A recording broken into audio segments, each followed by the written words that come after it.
Friends, family, and keepers of the faith, welcome to another Del Boy blog. And as always, I'll date stamp this right at the beginning. This one is year 3, blog 26. It's in legacy numbers, blog number 130. And the date stamp is the 18th of August 2024. And as always, we'll start off with the news and then we'll get to my week. So this is just a date stamp news of what's been going on in the week so that I can remember the things that were going on in the world. And as you know, I start off with the war because it's been there from day one for me in my blogs. And I've written down a little report that I read. Ukrainian Air Force says it has attacked another bridge in Russia's Kursk region. Footage shows an attack on a bridge in Zvanov or in Kursk. Ukrainians' destruction of infrastructure is believed to be an attack to hamper Russian supply lines or reinforcements for attacks on their own territory. So there we have a reason for it. There we have an article about moving further forward into Russian territory. There were other reports of Russia taking over more villages along their battle lines in Ukrainian ground, taking more footholds. And I believe the morality is up with the Ukrainians.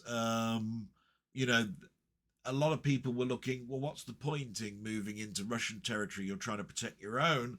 But at some point, you've got to turn around and say in a war, we've also got to stop their supply. And I believe that's what they're doing. And from what I can tell, they're not attacking civilians.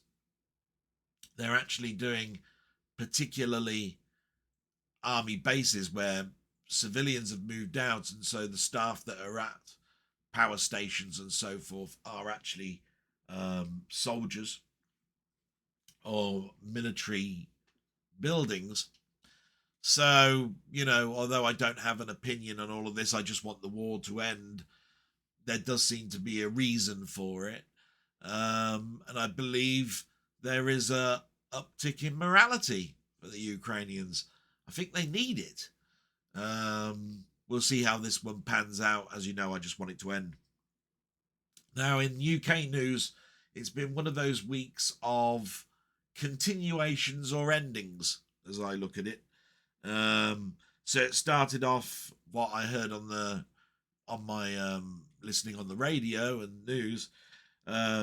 Great Britain Olympiads arrived home with huge media coverage and congratulations. Yes, so on Monday it was all about our Olympiads coming back from France to England, seeing all their loved ones, lots of flowers, lots of media attention, congratulations abound. Some radios that I listened to were talking about reflections of what we gained from the Olympiads, these Olympics, whether we've made things move forward or not. I always like to look at it that whenever they talk about this, they never really talk about, well, how good the other teams were. Maybe if we didn't get as many gold medals, it's because the other teams were better on the day. I remember listening to one on the radio where they said about Taekwondo, the amount of times, because there was an Olympiad on there, the amount of times this person was losing only to win in the last 2 seconds of the match because he got 2 full points for getting a body shot or something in, which meant that he was for the whole of the match behind and then just stealed the victory in 1 last second at the end. So this newscast reporter was saying we used to be able to rely on gold medals in boxing, taekwondo, judo. We seem to excel in that, and we got far less this year. And my opinion on that is it all luck then? If you switch off, and that can happen at any point, then obviously a shock can come in. It can then shock you and another shock comes in. It's so easy for that to happen. And rely, possibly a bad word to use, I think. You can't rely on anything. You can hope. You can train as much as you can. I think we did outstanding. I love coming together of these competitive sports. I question some of them as being sports, or and I sometimes think back and think, did really Hercules ride on a skateboard? You know, or any Greek athlete? You know, just a tongue-in-cheek thing to say. But hey, if there's a skill involved and they think it's an Olympic thing, why not? You know. Anyway, that was that. Then there was a lot of this. Now, this has been going on all week and is still going on now. A report called How the Tide Turned After a Week of Riots started a week of stories naming and shaming those involved. Yes. So I've seen lots and lots of footage now. And it shocks me. Shocks me and chills me, really. To see wanton fighting and destruction for then certain ones to actually then pick up a bag and then loot shops and then hand out this loot to various people and then start attacking cars that have got ethnic groups in them is the best way to explain it for me. There was this one guy with a white shirt and a red cross. I think he got one of the longest prison sentences from this thing at the time that I was watching. And then later on, I saw articles of other names and shames, pensioners that were involved. I mean, a pensioner of 69 doing this. Total unrest. A shame, really, on Great Britain on this happening. And that's all I can say about that. And then, of course, just another one that was there. I'm not big on music or anything like that. Know very, very little about Taylor Swift, but it was all over the news this week. Security was ramped up for the Taylor Swift concert in London. Apparently she was doing about 5 days. And apparently in one of them there was going to be a homage to the children that got stabbed. And then after that there was a warning to ticket scalpers and fans with no tickets. So there was a big thing there in regards to what was happening to fans with no tickets, and obviously warnings in regards to scalpers and so forth. Normal stuff, I suppose. There because of obviously the local news in regards to the children that got stabbed. And apparently the concerts have been well received. Lots of stars coming on. I believe there was a homage to those children and the families. And so I introduce it into the news to remind me that, you know, there are things that need to be said and at events to broadcast that message. So that's the end of the news, really. And that's brilliant. And then we sort of like move into my week a little bit. And it just really continues to build from last week, really. Things are going really, really quite well. I wish my health I could say the same. My leg was worse this week. I did what I said what I was going to do last week, and that was try and get some walks in. Try and do the same distance, but possibly split it. And and take a couple of days rest and then start walking again. And Friday was a total bust for any of it, because of what was going to be happening on Saturday, which I'll come across in a moment.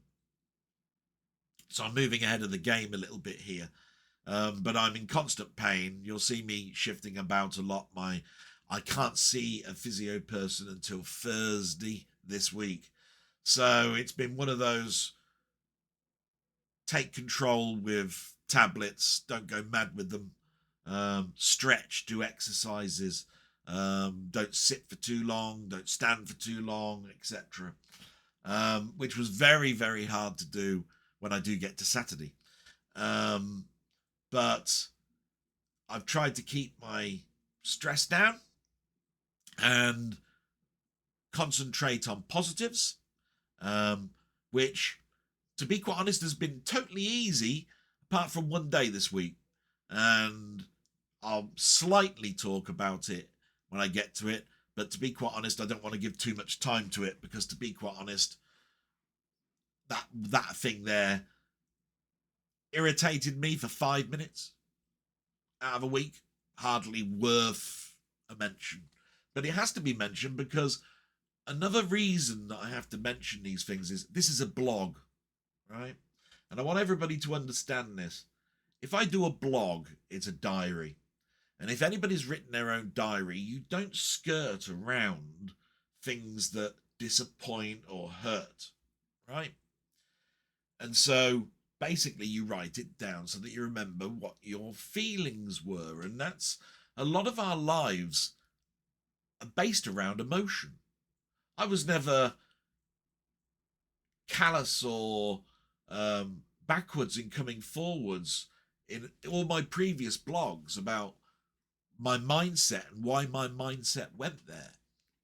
But what I think a lot of people are doing is that they're looking at things in a wrong way, and I'll explain this right at the beginning here. If I don't watch something on YouTube, if I don't mention particular people, it doesn't necessarily mean that there's a problem, right? But when somebody puts 2 and 2 together and then come up with 5 and then start spieling about lots of things, then what can you do about it? Because the other thing is that I'm not going to do really is like mention everything and the reasons for it, especially if I don't know the reasons for it myself. But ambiguity has that effect. Ambiguity means that it's so vague that people read between the lines, come up with their own decisions, and then do things. And to those people, I'm saying, just step back a moment and then wonder, is there anything pointing specifically or nasty at something, right? Something where you bad mouth or swear or whatever, where you can see that there is a problem that you can bite into. And it was my friend Keith that phoned me up and said, YouTube is full of these people. Not necessarily does it mean that whatever's going on in your life, those are sending out soldiers to cause harm or anything. And you have to look at the goodness of the past and wonder to yourself, does that character of that person really do something by using other people to tool a problem? No. So these are trolls, trolling people, and you have to ignore them. So I wanted to get that out of the way because this is a blog, and I want people to know that if I watch something on YouTube, I mention it. If I don't watch something on YouTube, I don't mention it. If I don't mention it, then of course I don't mention that channel name, but that does not mean I have a problem with that channel. You see what I mean? That's putting 2 and 2 together and getting 25. So I want that all to stop if at all possible. So we start off with Monday, and Monday sort of like came and went a little bit, really. As did Tuesday. I don't think anything really amazing happened. I went on my walks. The thing I can talk about is my health on Monday and Tuesday, because that's the start of the week where I try and do walks. Now I tried to do my normal walk where I do my shopping at the same time with for my mum, and I usually go a long route. I tried that, couldn't do it. So in my lunch hour, I couldn't do that, but I still had to do the shopping. So what I did was cut the route down. And when I got to hobbling along and trying to take pressure off of my leg, when I actually got to the supermarket, they have benches, and I sat down. And when I sat down, it took literally only about 5 minutes. And when I stood up, it was almost like I'd just started to walk again. Absolutely brilliant. Did the shopping. My mother's aware that I can't do heavy stuff. I can't put a bottle of wine, a 4-pinter of milk, and lots of tin stuff, because that's going to have to be done in the car.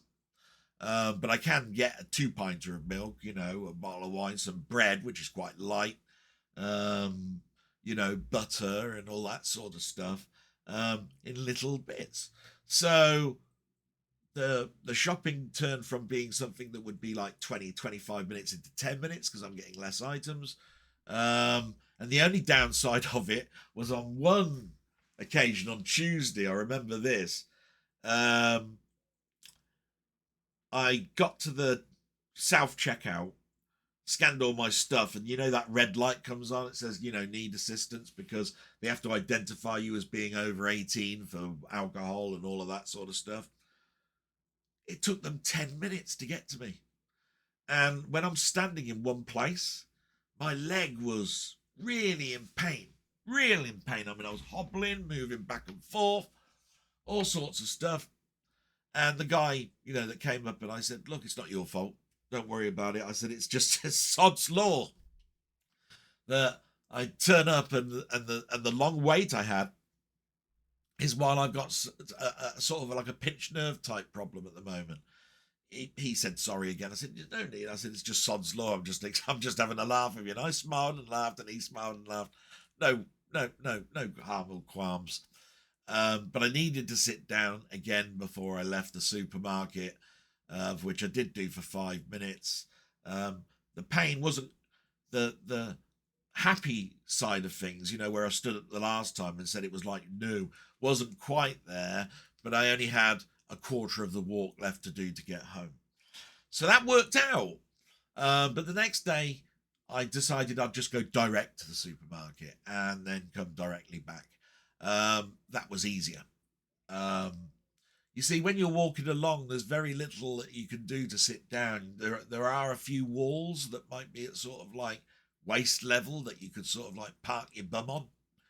But I don't like sitting on people's walls anyway, but you know how it is. You get to that stage.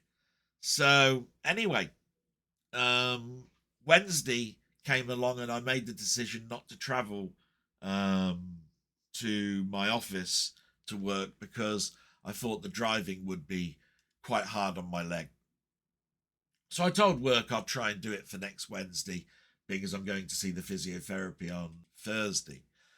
So I just swapped, and they said no problem. And so really it was a normal sort of like work day for me. Nothing really drastically happening. I had a couple of training lessons that went on a bit too long, where I needed to sort of like stretch my legs a lot more than I would during training. You see, in training, you're down to the person who's talking to you, and when you're doing your work, you control your own time. So yeah, that was a little bit tricky. But all that happens on Wednesday is I look forward to my chin wag with my friend Ian Hill, the Ramblings. And it was brought to my attention that, that there was some cryptic messages going on Facebook. and this came just before I went into the chat. So basically, I'd received a sort of like a friend text, and I can't see these YouTube things. So it didn't enrage me, but I said to Ian I wanted to use the opportunity just to say that, anybody that sort of like is being vague and pointing fingers and that sort of stuff, please stop it, because to be quite honest, the ambiguousness of it all just sort of like raises things to something that's not going on. There's nothing going on. It's just a weird thing about all of this. It's just a sad thing, really. But then what happens? A person comes in with a fake name and then starts ruining everybody's enjoyment by writing down things that are not true. And this person is obviously someone that's been close to people's lives, like Ian and myself, or anybody that I've been on a chat with, because they mentioned certain names, and I was going. So I basically immediately went to YouTube and logged it as harassment. I will not take that. And the thing that occurred to me that's during it is just how bad that is for Ian. Ian and I are having a great fun time. All the chatters are having a great fun time, and someone wants to take that enjoyment away. Don't. Go away and find out yourself, or is it anything to do with you? But of course, with an ambiguous name and a one-off account, no idea who it is. So it annoyed me for 5 minutes. And me and Ian had a chat at the end, and he said it didn't spoil his enjoyment. He said he saw it, was sad about it. He was more concerned about me. I said, don't be. Obviously, some people have got a gripe about something. So we had a great time. Everybody had a great time there. We get to Thursday, and I sent a couple of personal texts to my friends like Mamemeister and so forth. I've done a semi-arrangement with Mamemeister for next week, and I think that's going to happen. So there'll be a special announcement going out very shortly in regards to a little chat that I will do next week, or should I say this week. And Friday came along, and I sat down and sort of like caught up with a lot of things. I had to prepare for what was going on Saturday, and that's the big part of this bit here, the bit that makes everything that I've just said zing.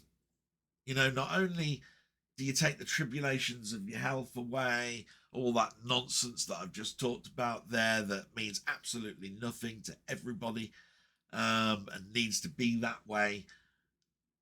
What happened on Saturday? So on Friday I was preparing for that, finally got all of my stuff up together. Saturday comes along and I prepare for what I'm going to, and that is the Zap event.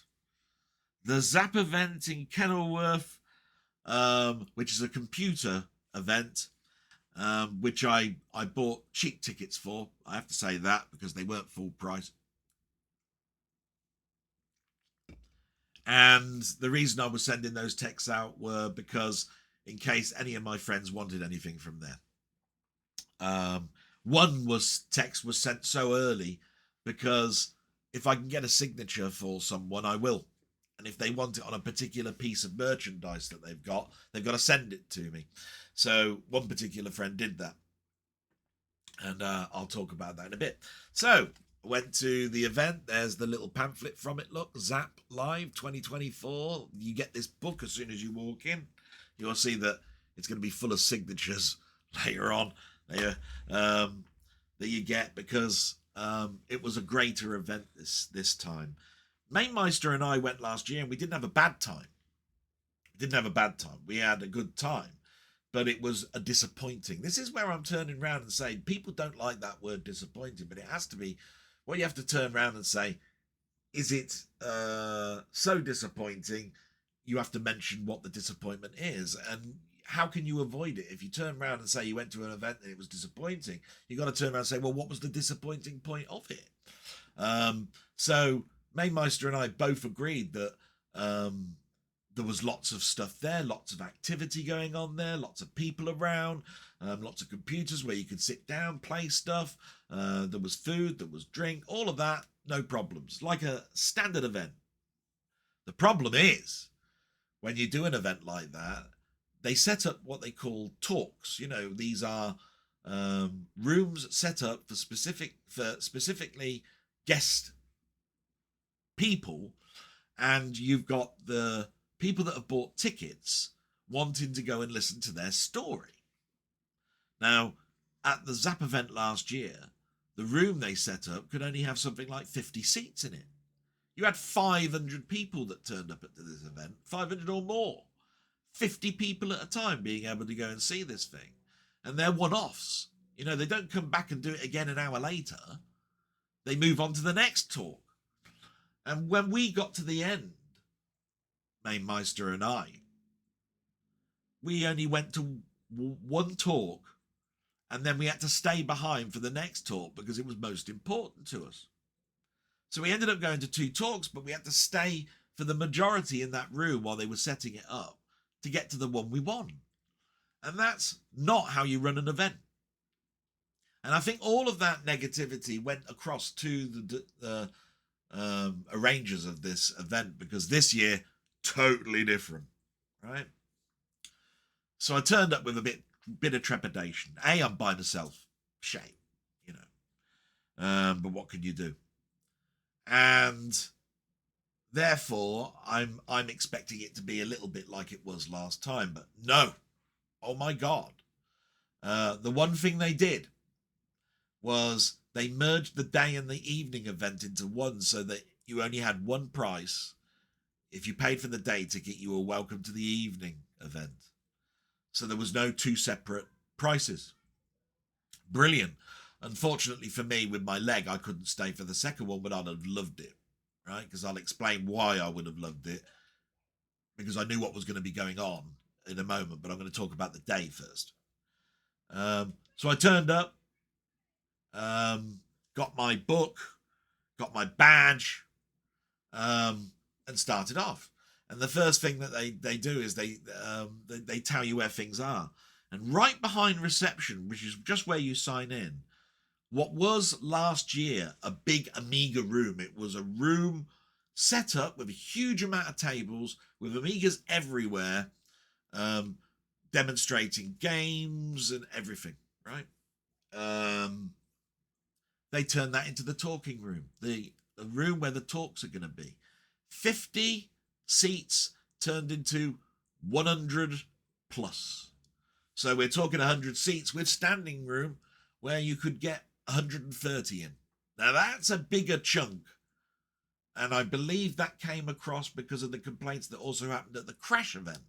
So they did the Crash event was the second one in last year for them. And the Zap event was the first one last year. So they took all of that on board. When they got to the Crash event, they changed the seating arrangement to this floor plan. And it worked for Crash, so they mimicked it for Zap. And oh my God, didn't it make a difference? So you could now get to these talks easily, no problems. And there are many talks. I mean, there's a schedule on the back there that I just put it up. There was one at 10:30, 12, see the 2, 3:45, 5. See what I mean? Loads. And the one that I was interested in, because they did do similar talks last year, I omitted to go to the Graft Gold one because I knew about that. But it was the Rob Hubbard and the musicians talk that I was mostly interested in. And that one was later in the afternoon, 3 or so o'clock. So it gave me ample time, because I got there at 10:30 to get to 3:30 and do what I wanted to do. So I thought, this time, shall I go all the way around and then get the interesting bits and then start videoing and photographing? Or shall I do it at the time I'm looking at it? And I wanted that reaction. I wanted that time where I'm discovering it at the same time as you guys. So I decided to do that. Okay. And where the talk room was where some of the Amiga stuff was. They were all out in the foyer as well, but it was mainly put into this where the talks were. And it worked really well. There was this one guy called Nick, I think. So I went round the corner. There was Nick, and he had an A1000. So instantly I'm going, oh, my old baby computer. I love that computer. I so miss my A1000. Right next to that was a Checkmate. There was a 2000. There was a 3000. There wasn't a 4000, but there was a PC-10 there. And we chatted about the A1000 for a little bit. And Jeff Minder came round with Giles. And he heard us talking about the A1000. And I happened to mention, do you know what? And I don't know if Jeff remembers this, is what I said to Nick. When I first got my A1000 out, it came in a lovely little cardboard presentation box with the kickstarts and everything, you know, all in little sort of like cubby holes, you know, with a gatefold cardboard folder. And it had Kickstart there and Workbench, but there was one game that was given there, and it was called Mindwalker. And Jeff lit up. Mindwalker, what a game. And I went, oh, you know that one? He went, oh, when I played to death. I said, snap. Wow, nobody talks about Mindwalker. What a game. It's a lovely game. Looks like shit. Sounds, plays, lovely. It's like that. Very early. Nobody knew how to program the Amiga. It's like that.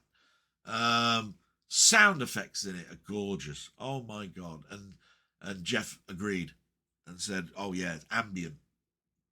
Really ambient sounding. We talked a little bit about, did you actually get what the game was about? And we both agreed, yeah, we sort of did. You're a little wizard inside a brain.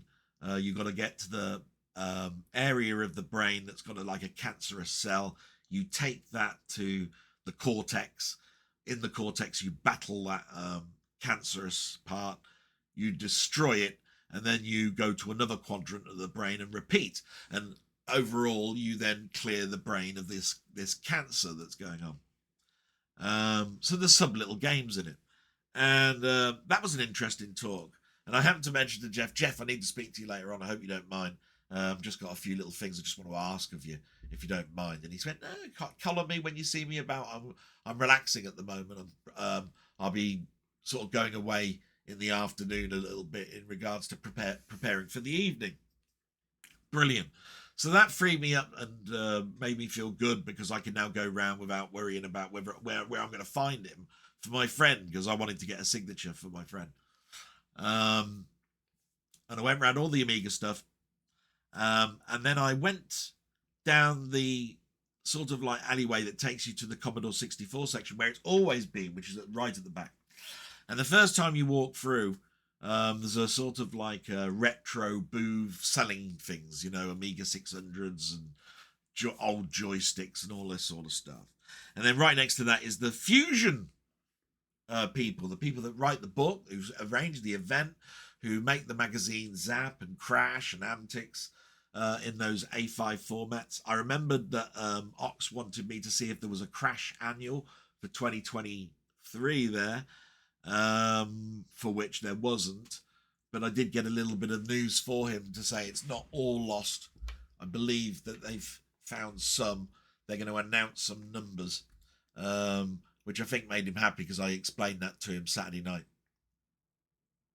But who was in the queue? Because when I was there, but a mate of the channels, Mamemeister, myself, friend to, you know, on Discord and everything, Sir Lancelot. Oh my God, he kept saying, You don't recognise me, do you? I went, no, I don't, but, oh. He goes, Sundays? I went, yeah, Mamemeister, all that, yeah. He did all this sort of stuff, and I went, I'm sorry, I'm so bad. I swear I've got dementia. Right, and he mentioned it. I was still like, oh my God. And instantly we got our little talk with Fusion out of the way, because the question I had for the Fusion guys was, my Rob Hubbard book could be picked up from the event or could be sent in the post. Okay. The books I thought were actually going to be sent out the day before the event. But actually what was happening was Rob was signing all the books while at the event. And therefore you could pick up your book. Or you could have it personally signed by Rob if you picked up the blank one. And you'd still have your signature. Found that a bit weird though, because you paid an extra tenner for the signature when you did the ordering, but you could order the book, you could buy the book at the event and get the signature for free, because Rob doesn't charge. So, but anyway, that's neither here nor there. The answer was they did have a list of names of people that have pre-ordered, but it wasn't a complete list. But they weren't turning around and saying you couldn't pick up the book, but they were asking you to come back at 2:00, which was good enough for me. No problem. So I spoke to Solans and I said, should we go and sit down? We'll have a little chat. So we sat down, we had a little chat, and then I said, do you mind if I video something with you, and use it? And he went, yeah, no problem. So, bit of wobbly, everything that I've done is going to be wobbly footage. I've got a bad leg. My arms are sort of like drifting down, all sorts of stuff. But as long as the sound was there and it wasn't too bad, I had a little chat with Solans, and we talked about whether he was here at the last time at the event, what he thought of it, so far at this early stage, and got that in the bed. And then I turned around and said, do you want to go round with me, or do you want to go do yourself? The one thing it would be really nice is that we'll go into the Rob Hubbard thing together, the audio thing. That was agreed, and I said we'd meet in the eating area at good 15 minutes before the talk was going to happen. Now this eventually falls down later on, and I'll explain that, but it's not a bad thing. Anyway, so after that, I then started doing the video footage of the hallway stuff, all the arcade machines, stuff that's not Commodore 64 or Amiga specific, the arcade machines, going past them, till I get to the Commodore room, where there's a mix, and it's mostly C64s there. And I start doing my walking around video bit. And I got to the bit where Rob's signing. Of course, I'm starstruck. Don't know what to say, all that sort of stuff. Big queue, all of that.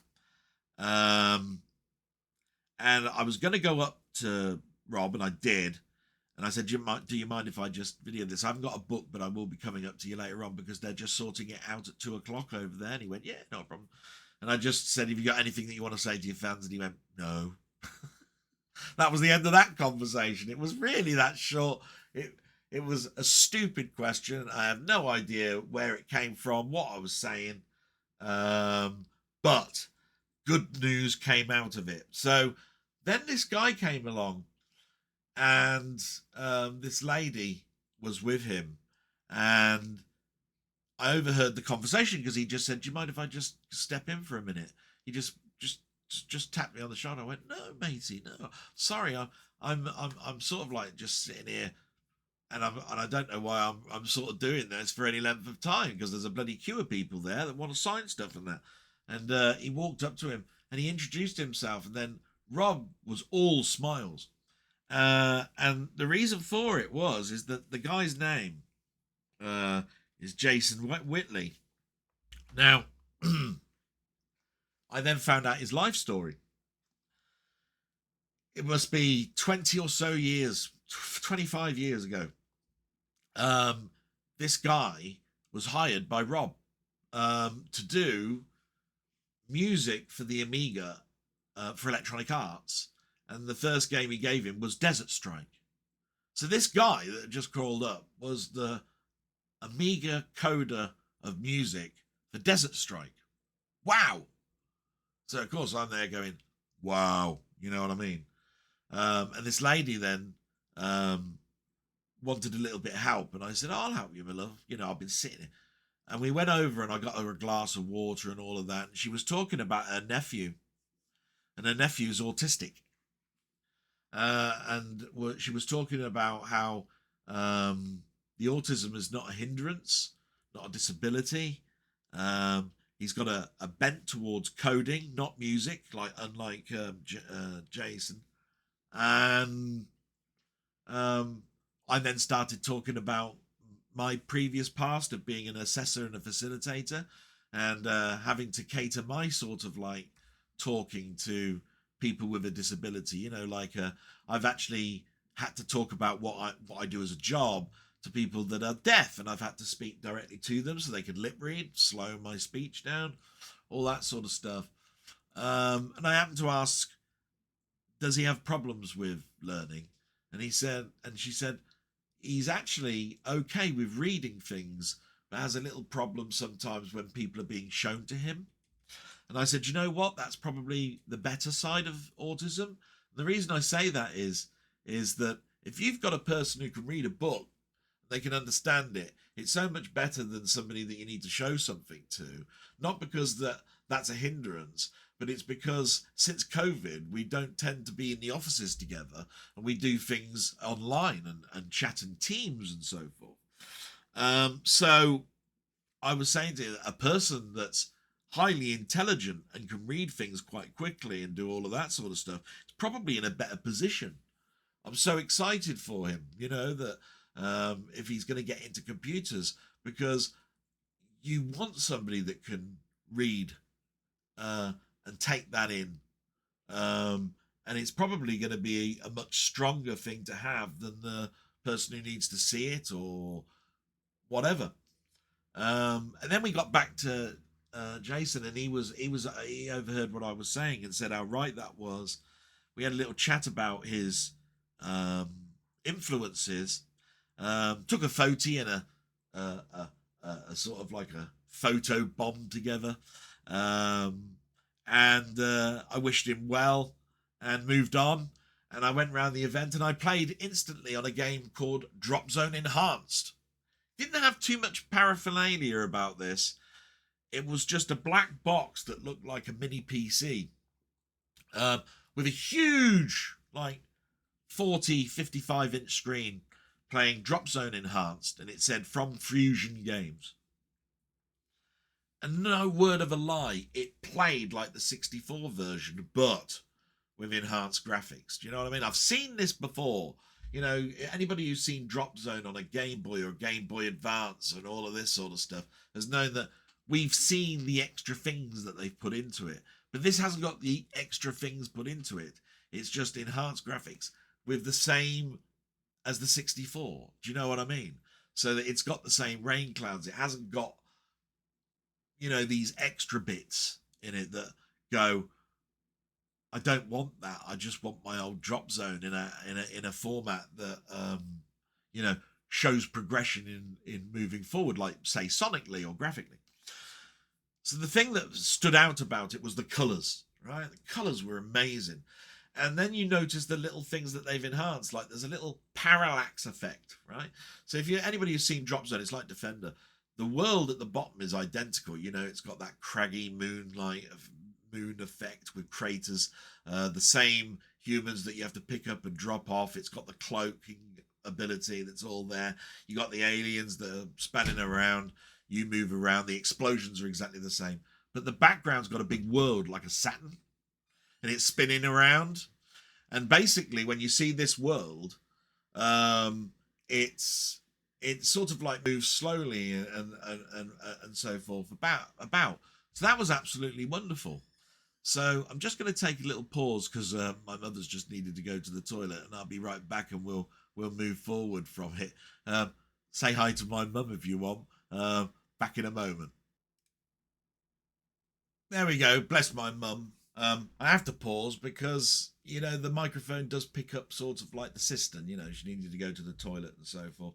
Usually she'd knock on the door, but she didn't this time. She walked straight in. So that's why usually you see me doing a jump cut, because she's knocked on the door and I do that. Anyway, I was talking about Drop Zone. I was just saying I'm really excited about it. I don't know too much about it. I did get some video footage. But what I wanted to get across was it is enhanced with the graphics, with a lovely sort of like parallax effect, but it plays like the 64 version without destroying that sort of like game. From my perspective, that is. Remember, this is just my own opinion of it. And I wish I knew more about whether it's out, what its platform it's on, and all of that. I've got a funny feeling it's PC. It didn't look like it was an Amiga box or anything like that. Although it makes perfect sense that Drop Zone on the Amiga, being as Data Storm's the closest sort of like Defender-ish thing that I ever played on the Amiga. Although there are many Defender games, I'm just picking up the ones that I come to my mind right now. So then I took lots and lots of footage. I played on lots and lots of games. I noticed that they took some of the stuff away that was an absolute waste of time at the last Zap event. Like they had the sound expander with keyboard there last year. Well, what was the point in that? You can't hear it, right? It's so noisy. It's you get to see the keyboard and you get to see the software, but what's the point if you can't actually hear the notes or anything or listen to any of the demos? I went round a couple. I then bumped into Solans and we went round again, and I just pointed out a couple of things to him, you know, about the SX64 and that anomaly that I mentioned last year, which was a Commodore machine before the Commodore 64, but in the same year, right? It's the same year as the Commodore 64 came out. It looks like a pet, but it's not. It's like a B. I can't remember the name of it. It's a B something or other. Commodore B. Doesn't have any markings on it. Just had Commodore written on it at the event. But it was the first machine to have the SID in it. The SID chip, or a variation of the SID, should I say. It's not. It's like an early edition. And I've always had these conversations with people and nobody can really give me a date or say. But I believe that machine came out before the Commodore 64 in any territory. But it's only by months. We're talking months. So when you got a conversation going, is this the first machine with the SID then? Or is it 64 is still the machine which, you know, that had the SID in it first time? And I'm no real closer to knowing it. I've seen lots of websites and it puts in the event of what 1983 was and the Commodore machine's release thing. But this machine was, I think, released in, you know, there's machines that are released in Japan and all sorts of stuff. So, yeah, it's a bit tricky. So, anyway, I pointed it out to him. Showed him the Commodore PET, and I said, oh, how I used to work on those when I was in, use those when I was at school, along with Apple IIe's. And there was PET Invaders on there. And sort of did that for quite a long time. And I went over then back over some other areas. There was an interesting machine that's in the footage where there was a disc cleaning machine. I think it was 3D printed or whatever it was, but it had a music box, right? And every time you put your floppy disk in and it lifted the metal shield and used a swab to clean the disc, you know, off of mold. That's what it's for. It played the song Car Wash. This thing was amazing. I know I'm going to get a copyright strike when I show the video footage of it. Anyway, this is the bad bit then that comes up. And it's the only bad bit of the event. There was a raffle going on, right? The raffle was supposed to be at 3:00, but it went to 3:30. And it was standing room. Everybody that bought a ticket was there and they were listening out for the numbers. And if you didn't call out or get to the desk in time, they read out and they did the draw again for that. And Sod's Law, the top prize, the person never claimed it, so they drew again. And no word of a lie, there were two sets of colours, yellow and green. They were all yellow, and I had a yellow ticket. The closest I got was around about 30 numbers. So I had 795 to 800. The closest I got was the bottom prize was won on a yellow ticket at about 767, something like that. I went, oh, bugger. You know, pretty darn close. But there you go. No cigar. And of course, everybody, you could hear muttering in the background, you know, and I was muttering as well. You know, like, and the prize goes to this guy. And I turned around and went, hey, didn't want it anyway. That sort of stuff. And then everybody was going, fix, you know, and all this sort of stuff. It was all fun and stuff.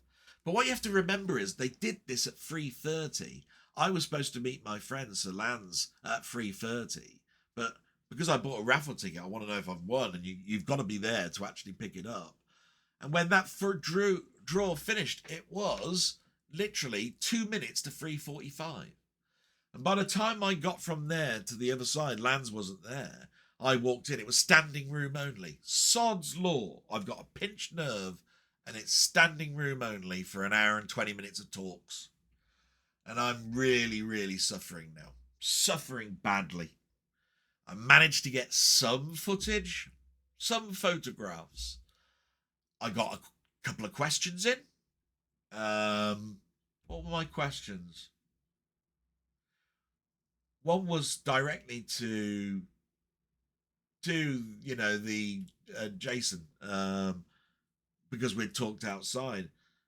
He said that his influences when he was coding and writing the music Desert Strike was old TV themes and soundtracks to films. So of course that instantly went in my mind going, oh, I got a question. So they got the microphone to me and I said, very interesting, you know, to know about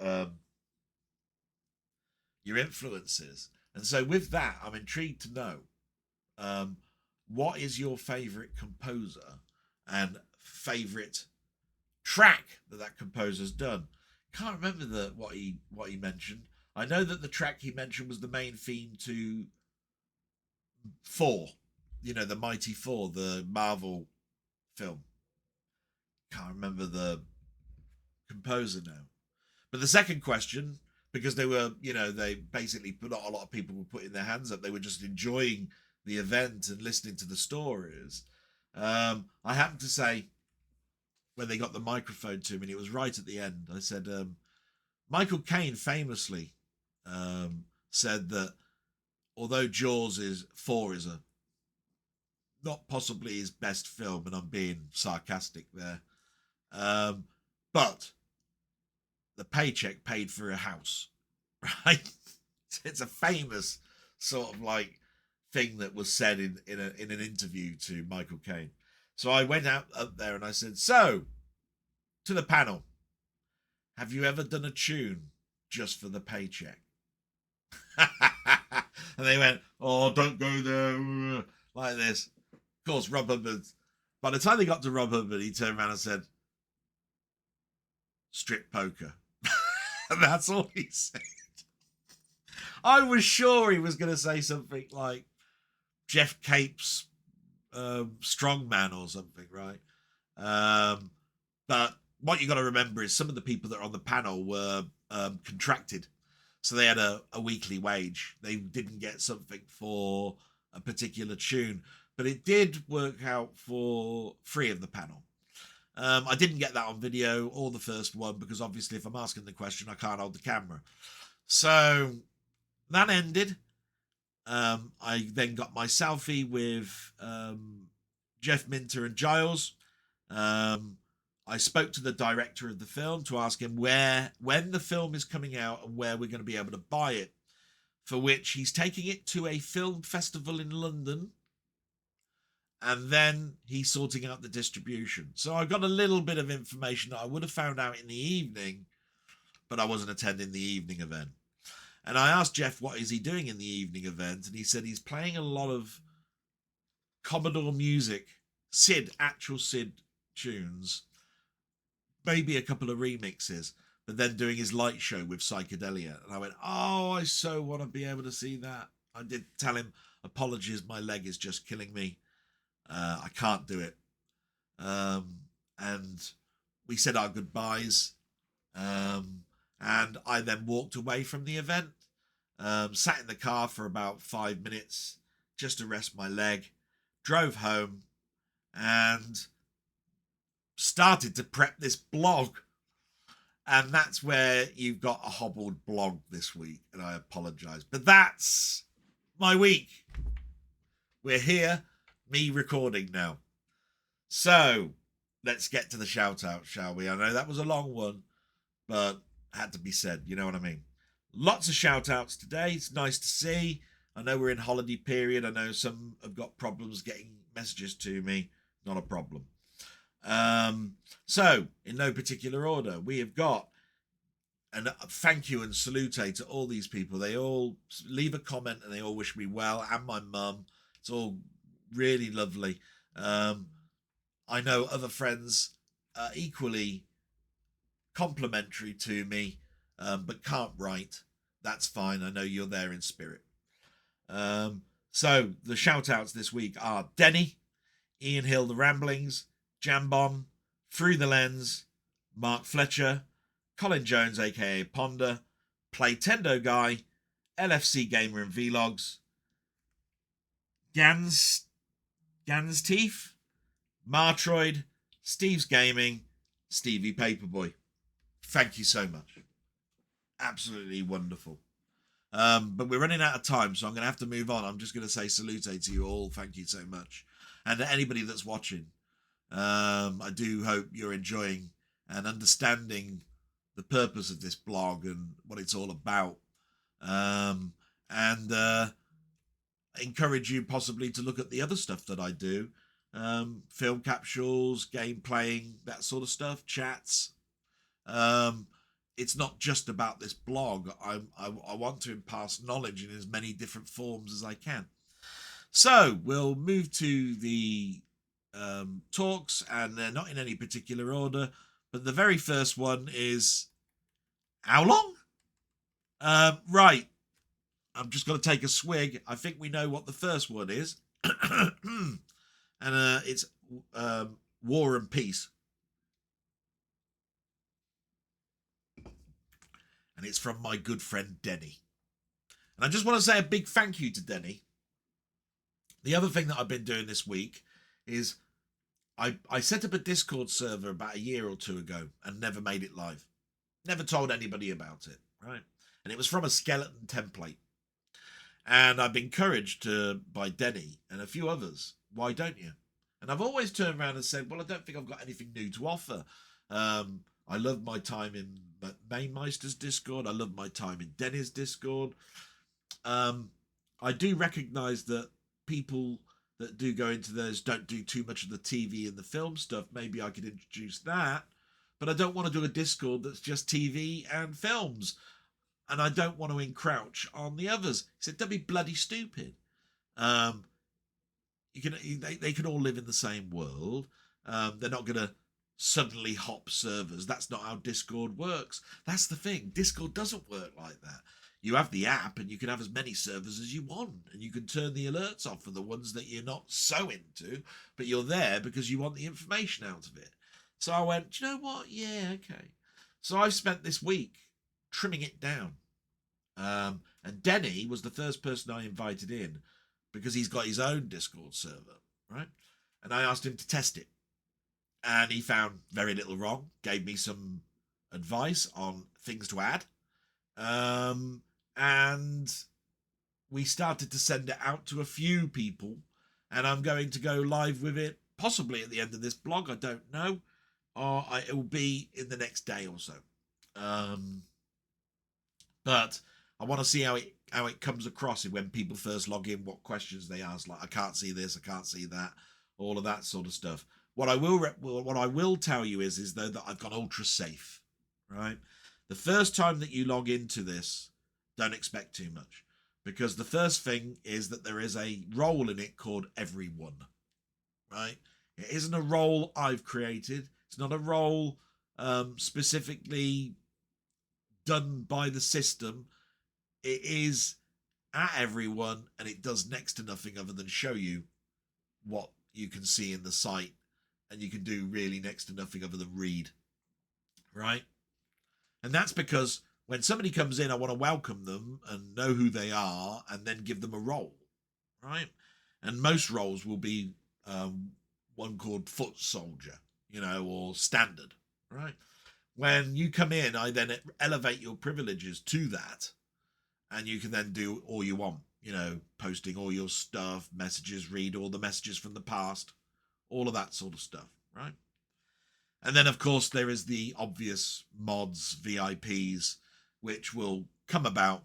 Denny and I are mods and VIPs, and certain people that I've talked to on here and I know and chat outside of this will become those sort of people, and you'll still have equal enjoyment with standard role, because there isn't much extra that a mod will do. It's just that they're going to look after my interests on anybody that might come in and just say something inflammatory.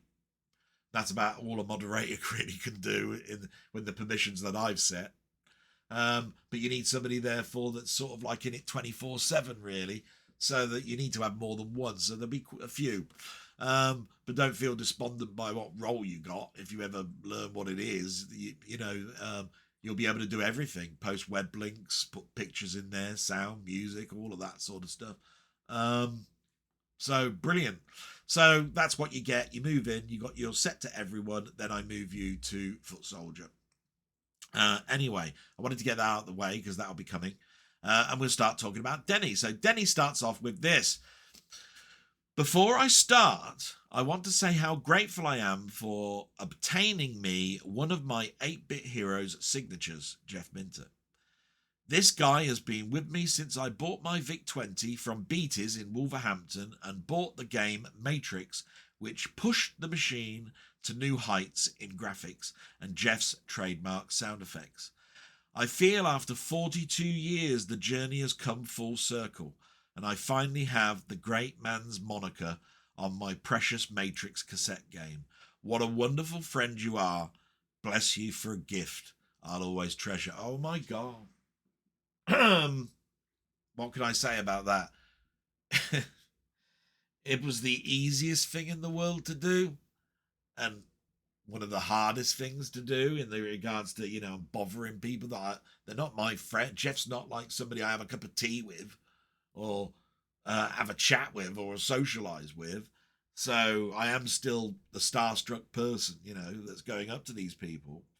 But when a friend turns that I know that's a bigger fan as me, and there are many of us, comes up and I say, matey, do you want me to get a signature for you? I'll do it. I mean, this is the cassette. So, I know he won't mind me doing it. Look at that. The VIC-20 Matrix cassette for all those years ago with the address of Llamasoft and Jeff Minter and the inlay card. No tape in it. You don't need that. And, of course, there's not much room for you to put a signature. I didn't want to ruin the artwork, and we both agreed when I said, where do you want this signature? We didn't want to deface it. And there's not much room when you consider that it's all used. Jeff used all the best. But we did find a square. We only had a Sharpie. So you remember, it's like a thick felt tip to put in a small signature. But he put Jeff Minter there, look, in that little corner for him. And that's what you got, my friend. And I'll be sending that back to you in the post. My pleasure. I had a little chat to him about Matrix as well. We move on. Sorry. Hello, mate. So this is where he starts off now. Hello, mate. Great to hear you've had a great week. Back to work this week myself. We've only Saturday off, though I've booked a couple of days off next week, so not bad at all. I'm actually on that week off, a couple of days down in Wales, then back home doing jobs. Don't forget, this is 2 weeks worth of comments. As you know, last week, that idiot drove a car onto the tracks. Yes, I don't know, you'd have to go back to last week's blog, but mentioned that there was no blog no message from my friend Denny, and he explained by a photograph that some idiot had driven across the tracks and got trapped. Bloody idiot. Anyway, had a little time to work on my videos for once. I keep changing which one I want to do first. Then I hit a roadblock. Restoration continues on the computer game cassette inlays. Can't stand the Olympics, but I've got into the women's beach volleyball for some reason. God, I think I know what that reason is. Still thinking about our day out on Wednesday. Still great memories. That will stay with me forever. Great memories from yourself in that blog. And thanks again for your wonderful gift, Flash Gordon on 4K. Yes, you'll have to go back a couple of blogs here. This was a wonderful time for me. I met up with Denny and Jim Jam. We walked around Birmingham. I had the opportunity to, show appreciation. Instead of buying them a pint, I bought them a film. That's the way I am. And we had dinner together, walked me to the train station, and had a wonderful time. Basically, lots and lots of memories with video footage from Jim Jam. So you need to subscribe to Jim Jam, which I keep asking anybody that if there's something that you need to do. Look at all my previous blogs. They're all friends, previous friends, channel names. Go and subscribe to them, all of them. If they're still active, go to all of them. Previous ones, new ones, all of them.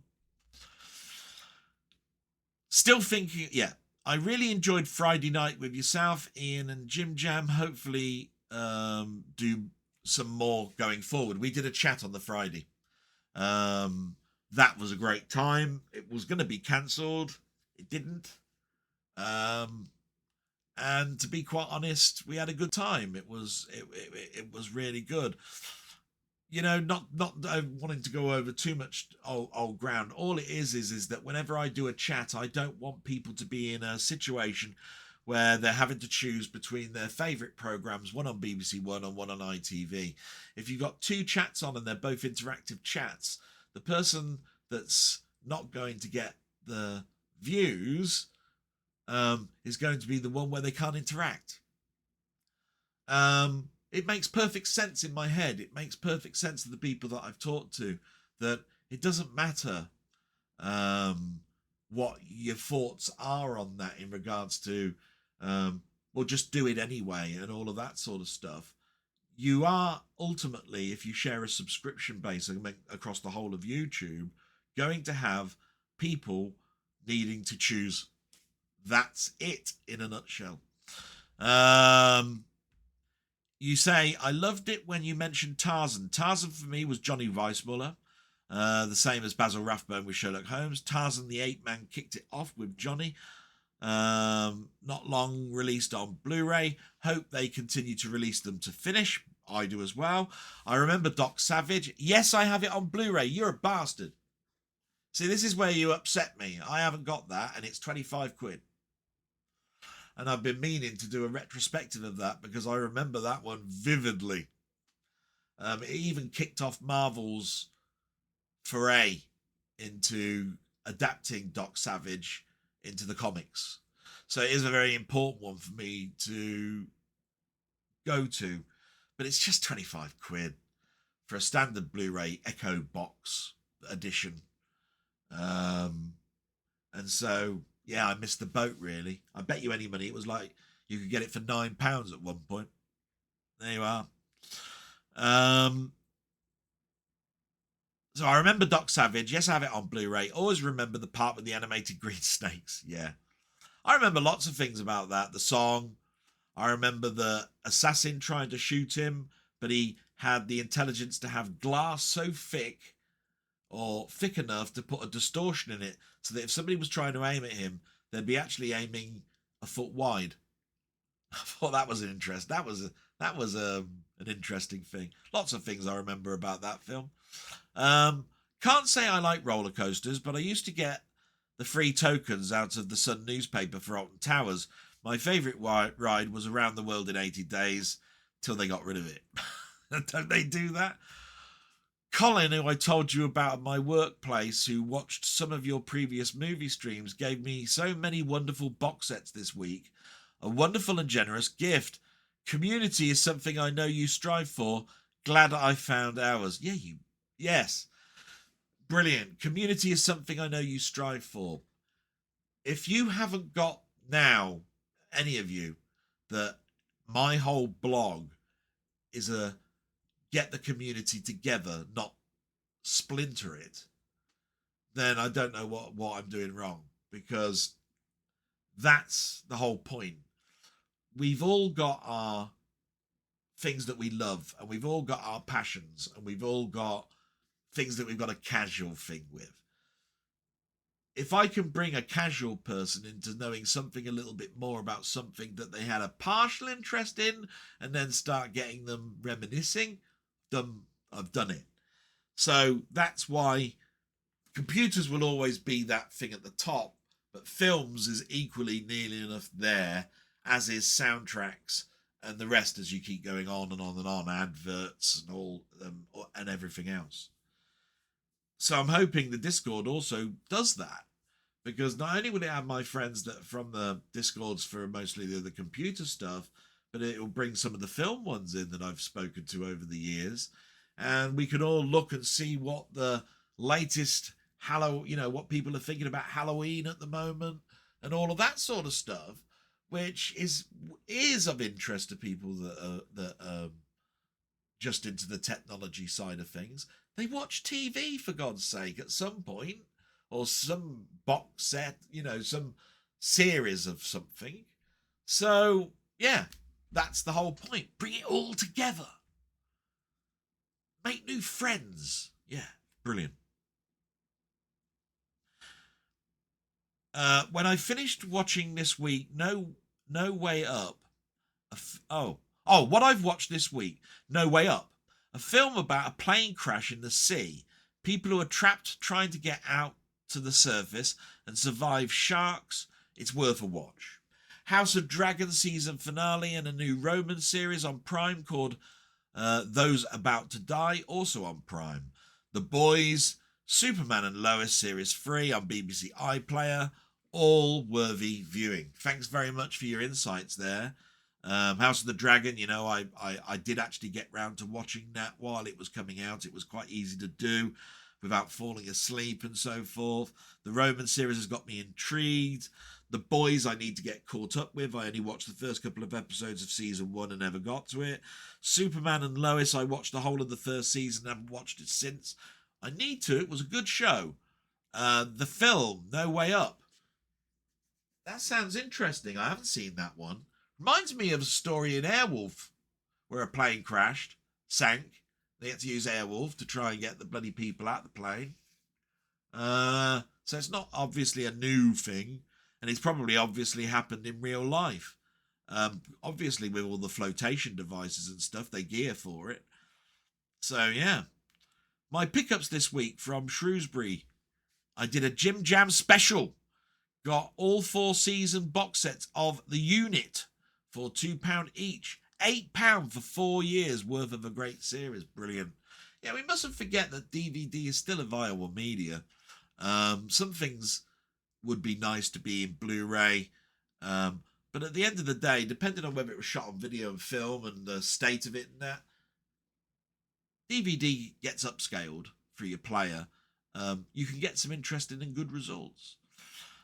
Your pickups. You had a bloody bargain with Narnia.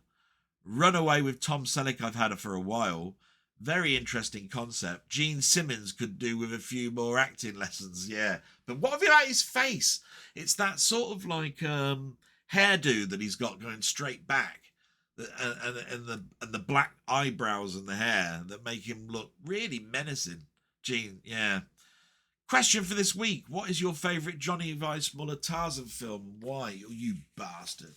But actually, I've answered that question. I actually did it before. It was only last week, I think, as well. Have a look. It might have been the week before. But it was, I think, Tarzan the Ape Man, I think. Tarzan the Ape Man from 1932, Weissmuller, that was it. Yeah. Why do I like that one? Probably because it was the first one I saw. I've seen many others, the Weissmuller ones. I've seen the ones after that. Fell in love with Tarzan again in my early years, watching Ron Eli do the TV series. Denny and I have talked about the TV series. You can actually get it in physical media format. Quite expensive to get now. I've ummed and ahed about getting it. I've got the episodes digitally, so I haven't got them physical media. It will be on my list, I think, because just like Space 1999, it was a show I saw on Sundays at lunchtime around, for me, in my ITV region, and loved it. And I can hear the tune in my head now. You know, there were a couple of tunes to the theme tune, and I can hear that Tarzan call all the time. So brilliant.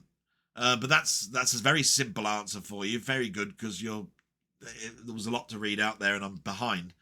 Tarzan the Ape Man, 1932, Weissmuller, no qualms.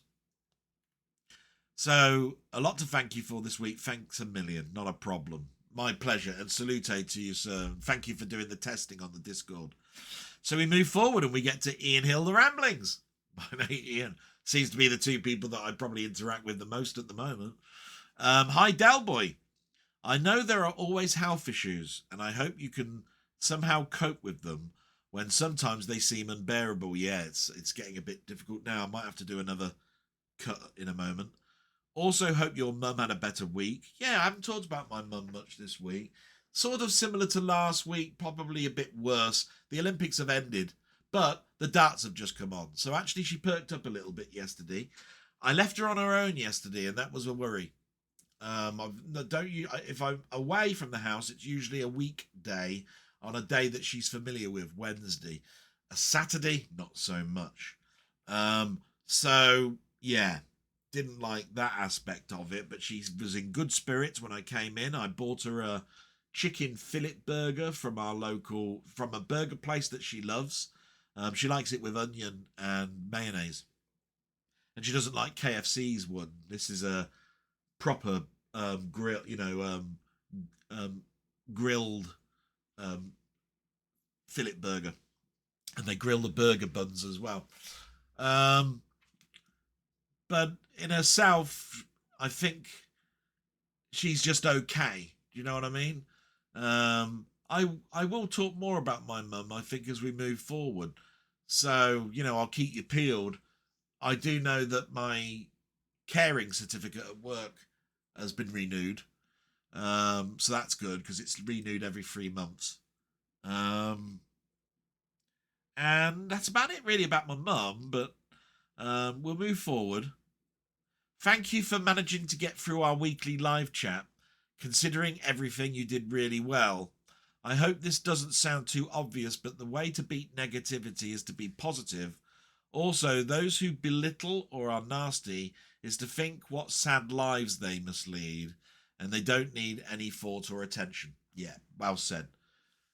Matey, being on your channel is a joy, and I'll never let anybody ruin that experience for me. I think, like I say, there are friends in the background that talk to me afterwards. Keith from Euphoria Pictures is one of them. There are trollers out there. What can you do about it? And there are people that want to stir a problem when there isn't one. That's it for me. I just hope it dies down, doesn't infuriate. Definitely, really, from my point of view, no more airtime on it. If I can avoid it. If there's one thing I love about our weekly live chat, is we become involved in a world where people just want to share their passions. It also brings out forgotten memories, and we learn a lot from people with great knowledge. Most all, we enjoy it, and that's how it should be. Yes. I mean, I wish I could write so fluently as Ian. We've got some great people that come in there. There's Cy Robson, Steve Moyles, lots and lots of people. I wish I could remember all their names, because those would stick out because they ask quite a lot of questions. Do you know what I mean? And every week they're Tony. I know there's a Tony guy, brilliant. Muckman-Movies goes in there. I wish I could be quicker at finding the names. I apologise. You're all 100% diamonds, and we love reminiscing with you. It's not at you, it's with you. That's what I like about chat. Yeah. I saw a brilliant Holocaust film, The Zone of Interest 2023. It's made a lasting impression on me. I keep thinking about it. So my question this week, are there any films which made a big impression on you and was in your thoughts for a long time? Shit. See, he asks the most interesting questions. One of them is an obvious. Every time he asks a question, there's always an obvious one. And then there are the fringe.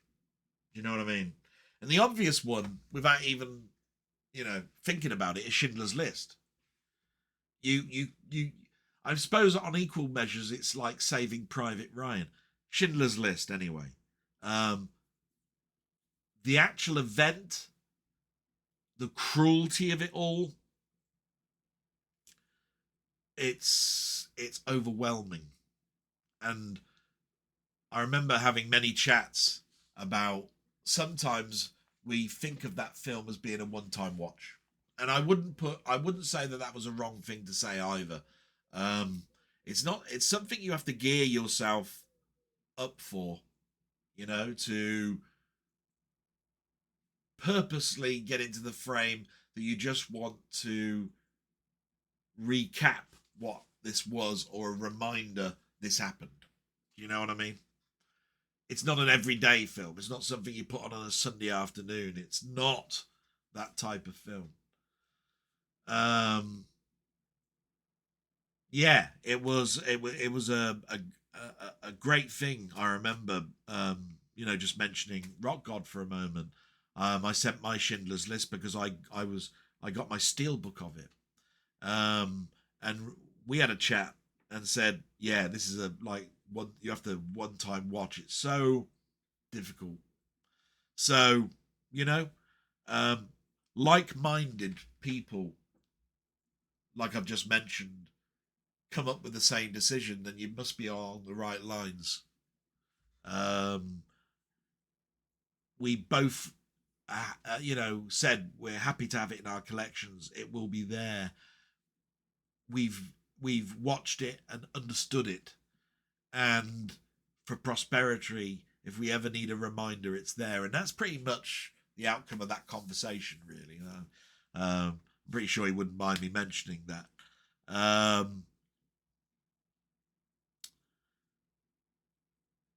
Then there's another one, Tuesdays with Maury. That's a little known one, starring one of my favourite actors, Jack Lemmon. A real book turned into of a real person turned into a TV movie that won awards. Jack Lemmon plays the character Maury. Maury has got a disease where he's going to die, but is a person that he was teaching at school, who's going through a bad time and losing track of what he wants to do in life, sees an article about his old mentor, his old tutor, and decides to visit him one last time. Because he always said to him that he'd come and see him, but never did, and 20 years or so has moved on. So he goes to see him, and instantly Maury recognises him. He's got a very stern face. Jack can't put on a stern face for too long. It turns into all big smiles. He said, yeah, I know who you are. You said you were going to come and see me. And you're going, oh, shit. Already he's a bit stern. But you've come now, buddy, he says. They have a hug and all of that sort of stuff.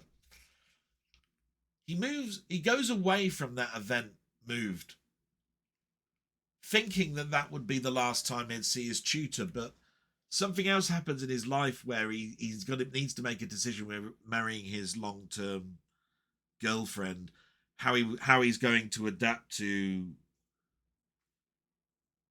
you know, his work, where he's losing his work, that he goes back multiple times to see Maury, and each time his condition is getting worse, you know. And every time he goes there, he learns a life lesson. So that's why it's called Tuesdays with Maury, because he went every Tuesday and he learned a life lesson every time that he went. Because the ending remark is, it's not exactly how you live your life, it's how you lived it. And it's sort of like a closing remark on it. And if ever there is a time where I lose track of things, I usually put that film on and remember that there are people far worse off than me. Life is short, and you can bring joy and smiles.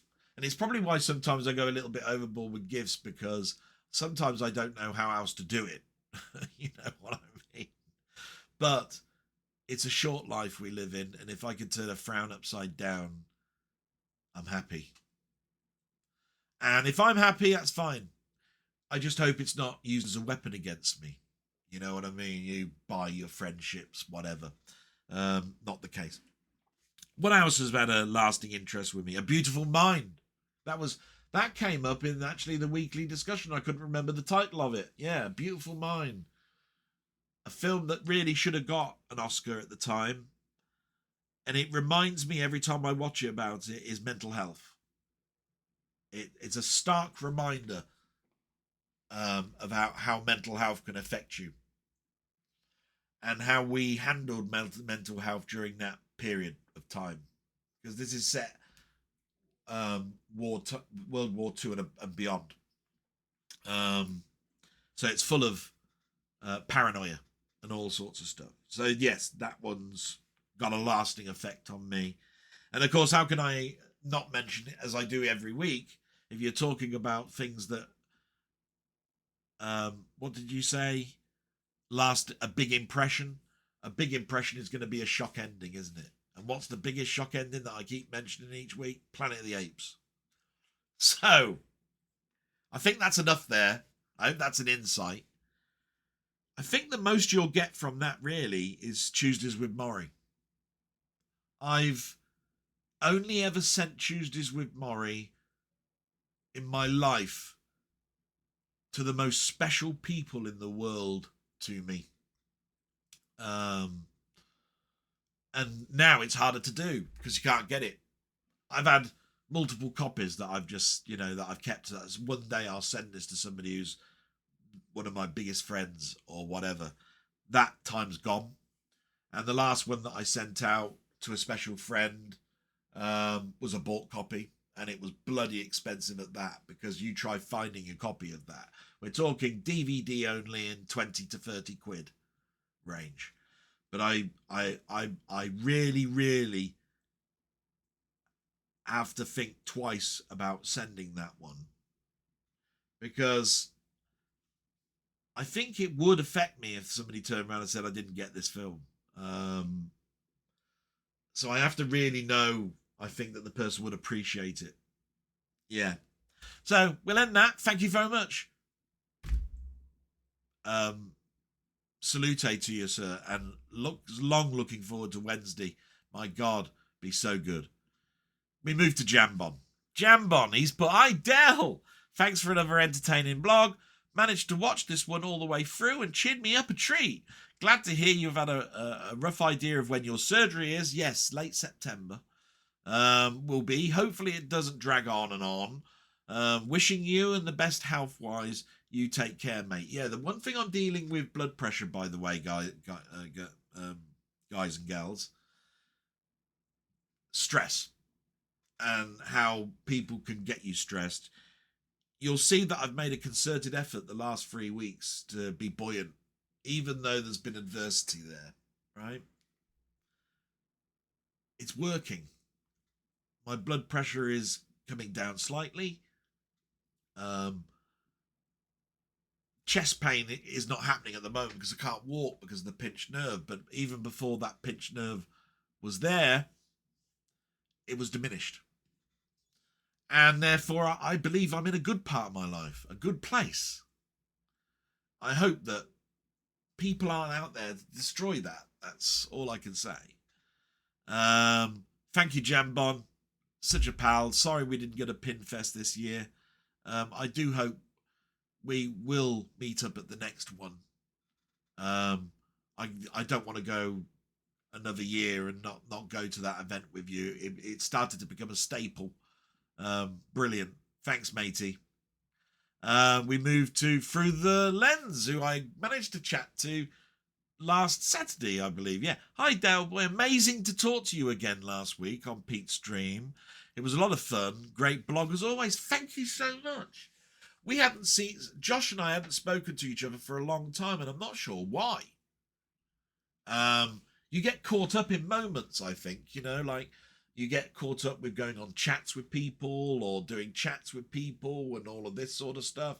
And eventually you lose track. And this is where I'm saying, even when you listen to what I've watched this week, it's what I've watched that week. And then if they're not, if that person's not on the list, it's because I haven't watched them. And then months go by and that happens. Doesn't mean you've unsubscribed from them or any of that sort of stuff. It's just YouTube's a logarithm for telling you what's good and what's bad, puts them further down the list. I think that's pretty much what happened with me and Josh. I've watched, well, you'll listen to what I've watched this week, and you'll know that Through the Lens this week has been on my mind, and I'll get to that at that particular point. The next one then is Mark Fletcher. Oh my God, it's quite long. Okay, I'll try and go as quickly as possible. Hello, Dalboy. Thanks for another interesting couple of hours. And more, thanks for answering the Spider-Man question for me as well.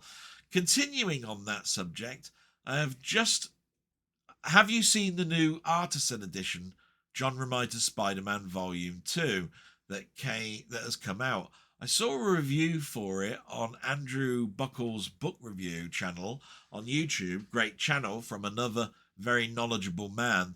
The book looks perfect for you, and the covers some of those Hammerhead Doc Ock issues you were mentioning. That's, by the way, issues 101 to 112 off memory. You mentioned in your video. Looks amazing. No pun intended. Now, this is where it gets a bit difficult because you've got an artist edition and an artisan edition, right? I've got, I think, John Romita Artisan Edition and John Romita Artist Edition, volumes 1, 2, and I think there's a third. I think I've got all three. Not sure. Could be only 2. So this one that you're talking about sounds like a larger version of one I've already got, or it's the one I actually have got. Difficult one to say. So I'm going to look for that. Usually I'm on the ball. But the last artist edition I bought was the Spider-Man comic strips, John Romita edition, which is wonderful, by the way. And I have done a capsule review of one of the John Romita books. It's in my playlists. And I talk about how his art has influenced me, how he did his art, all about his inking, why these books are important to me, etc., etc. So if you haven't come across it, matey, it's there. One review. Never did another one because I don't think I quite liked the format, and I wanted to jiggle about with the format. It was how the camera is positioned for you to talk while turning the pages. A very difficult thing for me to set up and do. I will get there. I'm learning all the time. Your story about the unfortunate events following the kid throwing up on the fairground ride reminded me of a similar incident that took place in the back of the school minibus on the way to summer camp when I was a kid. It was a hot and humid ride in the back of that bus, and we were packed in like sardines, with very little room to move. We hadn't got the luxury of seats. It was just benches facing one another while we were halfway down the motorway with no clear place. Don't you mean freeway? You're talking about, anyway, motorway, freeway. With no clear place to stop when someone shouted out, "Watch out, AJ's going to be sick." We all looked on with terror, waiting for it to happen, when someone said they had a bag for him to use. The bag was quickly passed down the line for the poor lad to use, and just in time as well. That day had been saved. Or had it? Yes, the bag did get to him just in time, but the trouble was, it was see-through. Oh, no. Oh, like I said before, we were stuck on a motorway with no place to stop, so we had to spend another hour watching the contents of someone else's stomach sloshing around in a bag in front of us.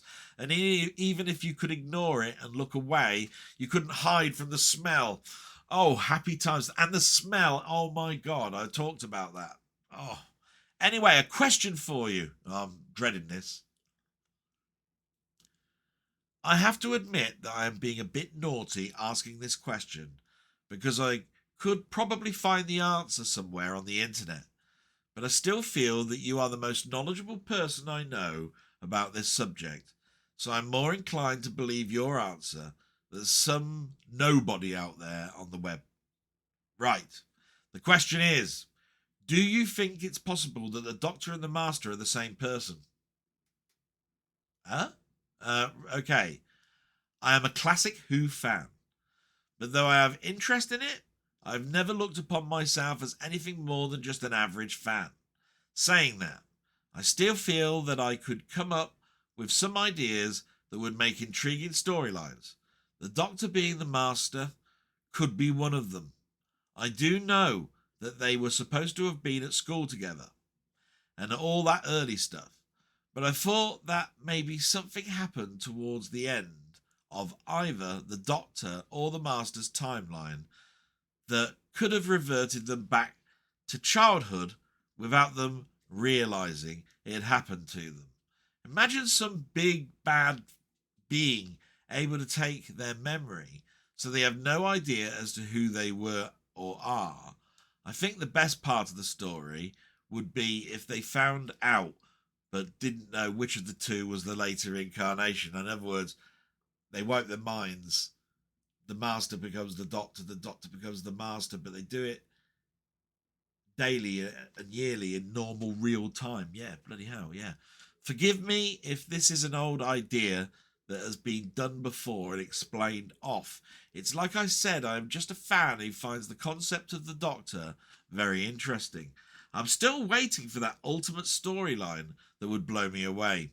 I thought this could be it. Anyway, Del, I hope you can dig deep into the immense knowledge of Who lore to give me an answer. Just be gentle with me, please. Enough said. Enough said, see? All that Stan Lee bit. The Doctor is the Master? Question mark. And going back in time and all of that sort of stuff. Ooh. I've heard it talked in forums. And I don't want to go too much into history on this. You say you've read about classic Doctor Who. Yeah, then you know, don't you? Basically, the Doctor came in as a Moriarty character. And because of the success of Roger Delgado, who played that part, and how John Pertwee and Roger Delgado interacted with each other being friends, they made that story stick. And the more you delved into it, the more you learnt about their past together, because nobody has a arch nemesis for no reason whatsoever. So of course anybody that's watching something for years and years and years learns a little bit more each time their character's there, because something else will come up. So the next time, there was a big gap when Roger Delgado died and John Pertwee left, so you know all of this, and didn't come back until the later part of Tom Baker's career. It was the Keeper of Traken, if I remember rightly, and he took over Tremas. He was, oh no, actually, there was one before that. There was on Gallifrey. That's right. He was at his last regeneration. That's right. He was all mangled up, face all like a skull with skin attached to it, and he got away in a TARDIS out of Gallifrey. The next time we see him is the Keeper of Traken. Yes. So in the Keeper of Traken story, though, what we learn is that he's got nowhere to go with his regenerations, but he finds a method to be able to take over human form and have the essence of him move forward, but with no regenerations. So he's now in human form or whatever alien form, but trapped in that body, but the Master's mind. Yeah. And that continued for a long time, all the way through Peter Davison, Colin Baker, Sylvester McCoy. And the next time we come to see the Master, it's in the film, the Doctor Who the movie one, and it's a different Master. And from what I learned of that is the Time Lords blew him up with the Daleks' help. But I think it was retconned. He actually turned into some sort of like slug type essence and took over another body. You then see the Master story pan out in the Doctor Who the movie story there, and the next time I believe the Time Lords gave the Master a new set of 13 regenerations because they saw a point where the Daleks would attack Gallifrey and it would turn into a time war. That's where he got more regenerations from, if I remember rightly, and that's in audio format. Yes. So the next time we see the Master, it says Missy, isn't it? Yeah. And if I remember rightly on how that story was explained, the Master saw a future incarnation of himself as a woman, and she stabbed him to kill him so that he would regenerate into her. That's it.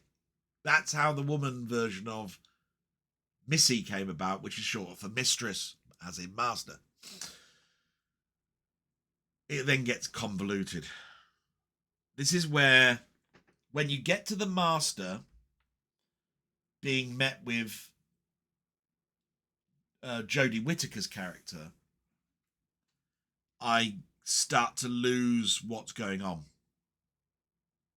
I knew that during that period, and the Master cropped up before that point, Jodie Whittaker, we learned that the Doctor was at Academy together. They sort of were like best friends. The Master stole a TARDIS after the Doctor went away from Gallifrey with Susan. And I think there was a capping of the story during the John Saxon political thing where his mind went wrong looking into the time vortex, which is where that 4 beats comes from. That's all he hears in his head, and it's like it's like an earworm, and it's made him go mental, and it's what drives him to be evil. And that's the turning point of the two. That I remember. From what I've been told and from what I remember, and I've only ever seen the Jodie Whittaker ones once and I've turned them off and tried to forget about it, the Master controlled took over the Doctor's body for a period of time, but the Doctor got it back, and it was done through something like nanites with the aid of the companions at the time called the Fam. Oh. This is where I switch off. If there's anything in there about the Doctor being the Master, the Master did take over the Doctor for a period of time. And if it's that, then yeah, you know what I mean? It's like, as the Doctor being the Master, you've come up with an interesting concept. And I'm sure it's probably been talked of before, but I can't go to every forum. So I think it's an interesting idea. Ultimately, I think it would become a Master bad plan in the end, and it never happens. He might make the Doctor think that happened. One of them mind game ones. I think it works better like that, because I'd hate the Doctor to be in the Master's body and the Master to be in the Doctor's body, and then do a whole 5 seasons like that. That to me wouldn't work. To me. But for a new audience, who knows? Wow. You got an interesting concept. The one interesting forum I did read was that the Master is a half brother. They weren't just friends at the academy, they're half brothers.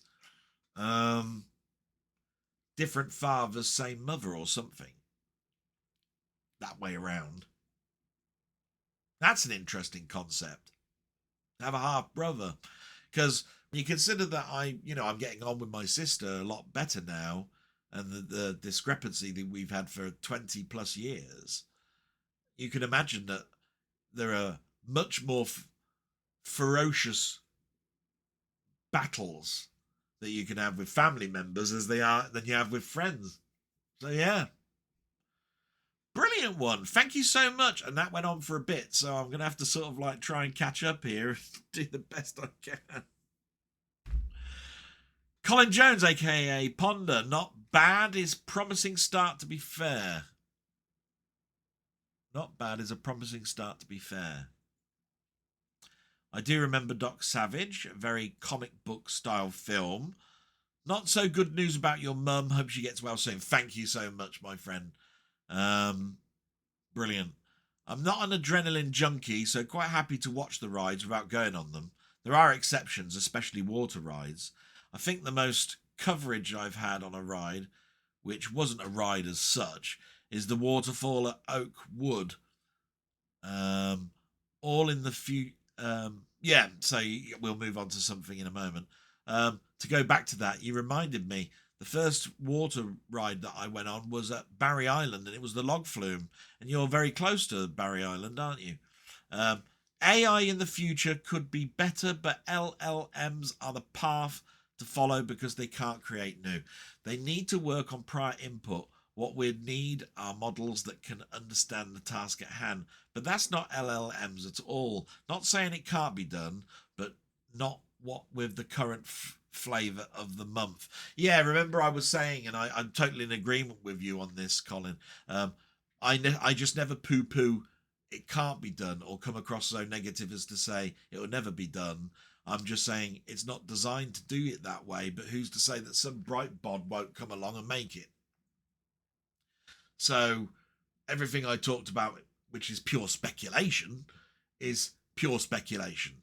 And you can't turn around and say that's an impossibility, because how many times have people turned around and said that's an impossibility and then ended up with egg on their face? Because it happens, right? Not going to happen in my lifetime, probably. There we go. Elegant teleprompter, great minds and all that stuff. Yeah, brilliant. Your pinball answer was perfect. Thank you. That was the Twilight Zone, wasn't it? Yeah, my favourite table. And of course, I haven't gone on it this year because I didn't go to Pinfest. Missing that. Have you seen the Technology Connections video on how the electromechanical tables work? 2 made, at least 1 more to come. I have seen the electromechanical tables. There's one lovely one at Pinfest, which has got no flippers at all. It's got a sort of like an undulating table. The ball goes round. There's holes with magnets. When it hits over the magnets, it sort of goes round in a circle, shoots off and goes to another one and all that sort of stuff. How you control it, I'm not quite sure. It was broken most of the time. But Jambon will remember that table because we looked at it and went, that's a weird table. I think it moved by the fact that the flippers turned into an effect where you tilt the table. So you control sort of the ball like monkey ball. I think that's how it worked. My question. By the way, I haven't seen that video and I'm going to look for it. My question. Do you think there are too many superhero movies being released? Is the market flooded and all diluted so much there's little difference between them? I'm not a big movie buff, so I'd like to hear from someone who knows and loves the topic. Is the superhero movie market flooded? Yes. Can it improve? Yes. Is it improving? Yes. What happened is when you have a rivalry like DC and Marvel being out of the films for decades, while DC didn't, because they had how many Batman and Superman films out before Marvel took off as a Marvel Cinematic Universe? You got to remember all those years. It's like a knife in the back, really. Must have really infuriated them. They got all these characters, no bugger doing any film about them because of special effects, money, all that sort of stuff. And it weren't for the lack of Stan Lee trying. He sold certain licenses for $100 just to get the name out there. I mean, this is where Marvel was so fragmented, it was very difficult for them to get into the cinematic universe.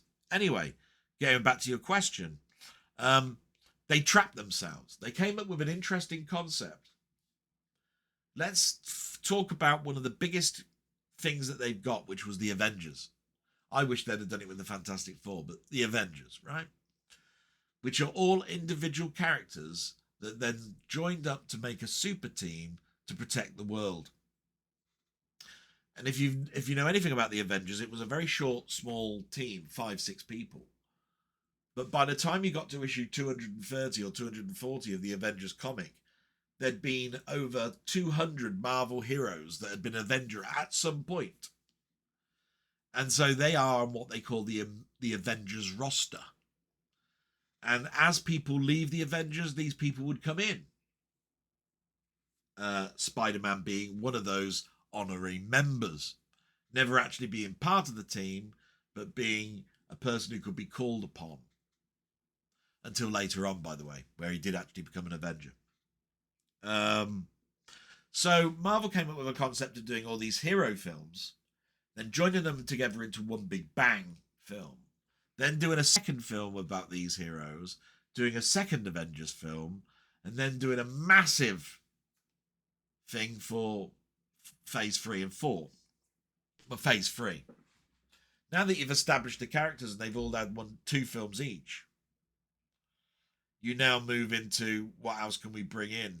And it's everything but the kitchen sink, to be quite honest. You got Guardians of the Galaxy. Where did they come from?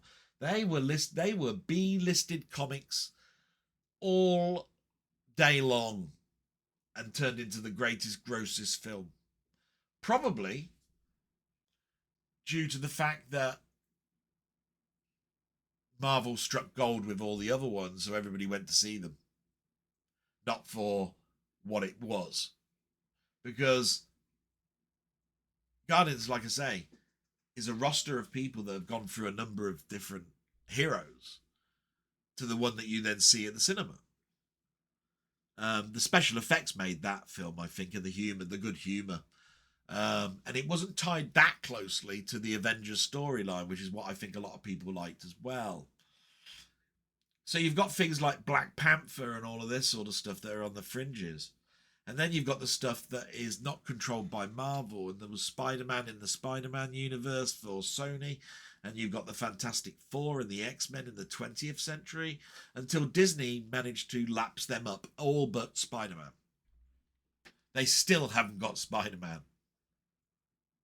So now you're starting to bring in phase 4 and phase 5 and starting to bring those big characters in. But think about this. Before they bought Disney and got the Fantastic Four and the X-Men back in line, they had to bring in other people. And these are heroes that were considered C-list, D-list, hardly ever heard of. Ego the Planet is something in a 4 magazine. You know? So, you know, you're coming across characters and villains. And this is the beauty of the comic book industry, in that you've got a tapestry to tap into. But from a film point of view, Shang-Chi and all of this sort of stuff, no. Don't need them. Fringe at best. And flooded the market. The coronavirus hit us. Cinemas trying to recover. And here you are now, Marvel trying to bring back. And they brought out 1 film this year, but next year I've heard they're trying to go back to 3 a year again. And I'm going, no, step back. Walk before you can run, man. Do 2. not 3 instantly. And then all the stuff that you've got on Disney Plus streaming and everything else. Oh, in some ways, I want them to hurry up. I haven't got long to live, So get my stuff that I've been reading as a child in before my mind's gone and I can't remember it all. And there's another side that says, do the quality, not the quantity. I think they're starting to do the quality over quantity now. I think Wolverine and Deadpool is not a perfect example, but it's definitely a rising quality. Something not seen since Spider-Man No Way Home. That's all I can say about that.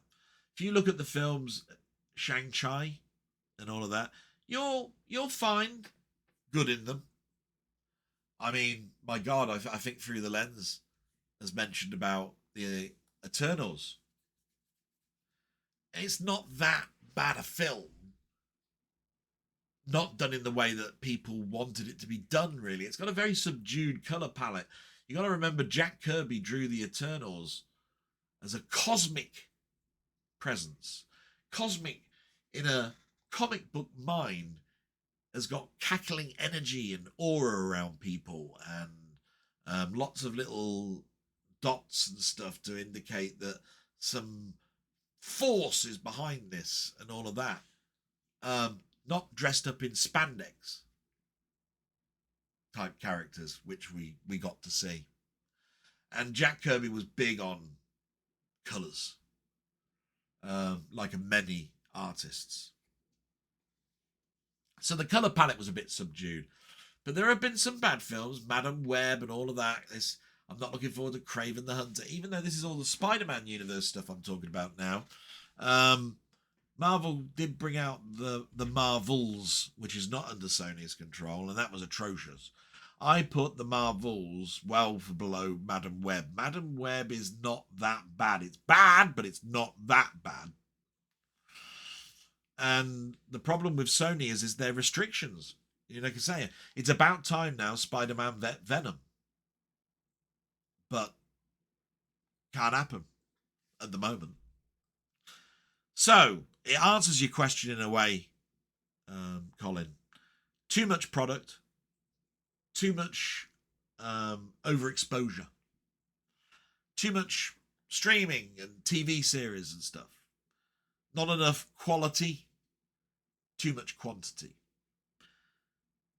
And introducing characters which, even in the comic books, would be C and D listed. Because you've got a problem with characters to introduce because you've done all the big ones.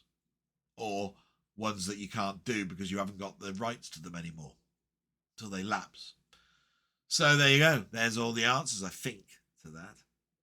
Thank you so much for that question. Brilliant. Like talking about Marvel when I can. Playtendoguy here saying, thanks for joining the stream on Saturday evening, mate. It was a blast to catch up. I had more of a blast. I think I said it best at the end. I said I should be thanking you, Pete, as mentioned. I will get a chat set up in the next few weeks. You are defo on it.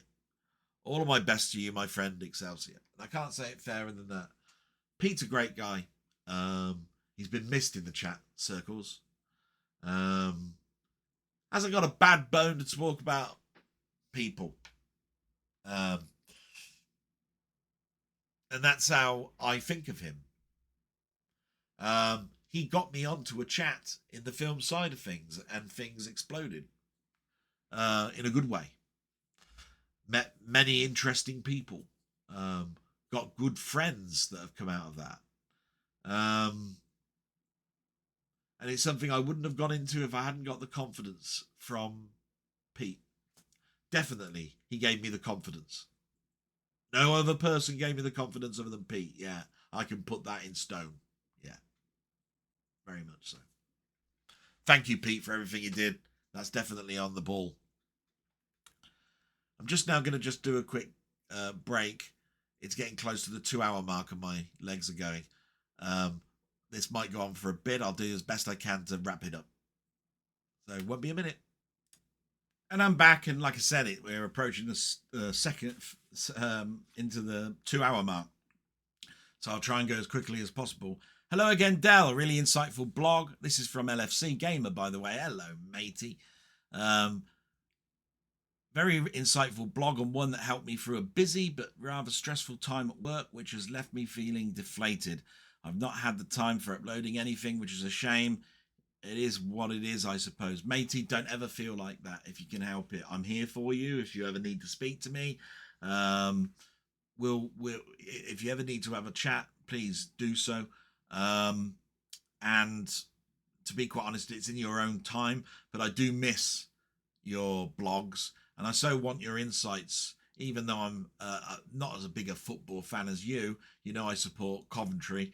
I really want those insights. I've seen you've done an opinion of stuff, but it's not the same. But come back when you can, only in your own time. Just remember, you've got a big support people that we can talk lovely things. I'm definitely going to be doing a few live things if you want to chat to all your friends in there that'll help you a little bit. Definitely going to be happening. The subject of ranting, yes, I brought this up because there was a lot of channels and of people ranting, and I wanted to show how good and positive those rants are, because they are, but also how they can be misinterpreted. And that's because ranting can be ambiguous, and I've talked about that a bit earlier on. Subject of ranting is a bit of a double-edged sword, yeah, but thank you for picking that up. I believe everyone has the right to do so within reason, and when it's absolutely necessary. It can be quite depressing for sure, hence why I try to avoid it as much as possible in my vids. But sometimes things need to be said. Thank you for saying that. Respectively, of course. Where I draw the line is wherever people rant purely for the sake of it and start harshly attacking those who have done no harm. Having a dislike towards someone is one thing, but to needlessly abuse or even harass that individual or group is overstepping the mark, if you ask me. Couldn't say it better myself. In fact, actually, that's one, if anybody starts bringing things up, is one I'll probably read out verbatim and say, that's the answer. Anyway, questions for your next blog. What do you usually do on a Saturday? My typical Saturday consists of watching a film or the sport with an afternoon kip, ordering a cheeky takeaway and playing tons of music. Like you, I always put BBC 4 on for the old Top of the Pop shows. Yeah, you know me too well. And that's on a Friday as well, matey. I can't help but say it. It does de-stress me so much. And that's what's picked up a much on the Fridays now. I've reduced YouTube a little bit, started to listen to the things that bring me joy solely, you know. I love collaborating, I love chatting and all of that sort of stuff, but there has to be a point where that is on and I'm missing it and I'm having to go back to it and I've got a little time for it, and so therefore why not watch it when it's on? Yeah, brilliant. It's helped me out no end in the last couple of weeks. Brilliant. Definitely can't say better than that. What do I do on a Saturday? Well, let's start off. I wake up in the morning, shower, all that sort of stuff. I would then watch Techmoan and This Week in Retro. Then I do the shopping for my mum, do a bit in the garden, prep my blog, takes hours. Prep the blog usually while listening to something, usually something like Mamemeister, some other YouTube stuff like you'll get in the watches stuff. It's a big chunk of time on Saturday done with that, and get it all ready for as best as possible for Sunday. Sometimes it moves into Sunday morning. Definitely this time today is because of what I did with the retro event, has made this longer and less prep, but the same amount of prep, if you see what I mean. I've had to speed watch and speed listen and so forth. But that's pretty much a Saturday. Sport is there as well. I usually listen to the results that are coming through. Sometimes I'll even prep the blog while listening to the pundits while they talk about the matches that are going on at the moment. And if there's a match that involves my team, I'll watch it. And if there's a match that I, rather than listen to the pundits that I'm interested in, something like Aston Villa or someone like that, because my dad was an Aston Villa supporter. I'll watch that. Yes, that's Saturday in a nutshell. As a kid, did you try food only because it looked or sounded good on TV?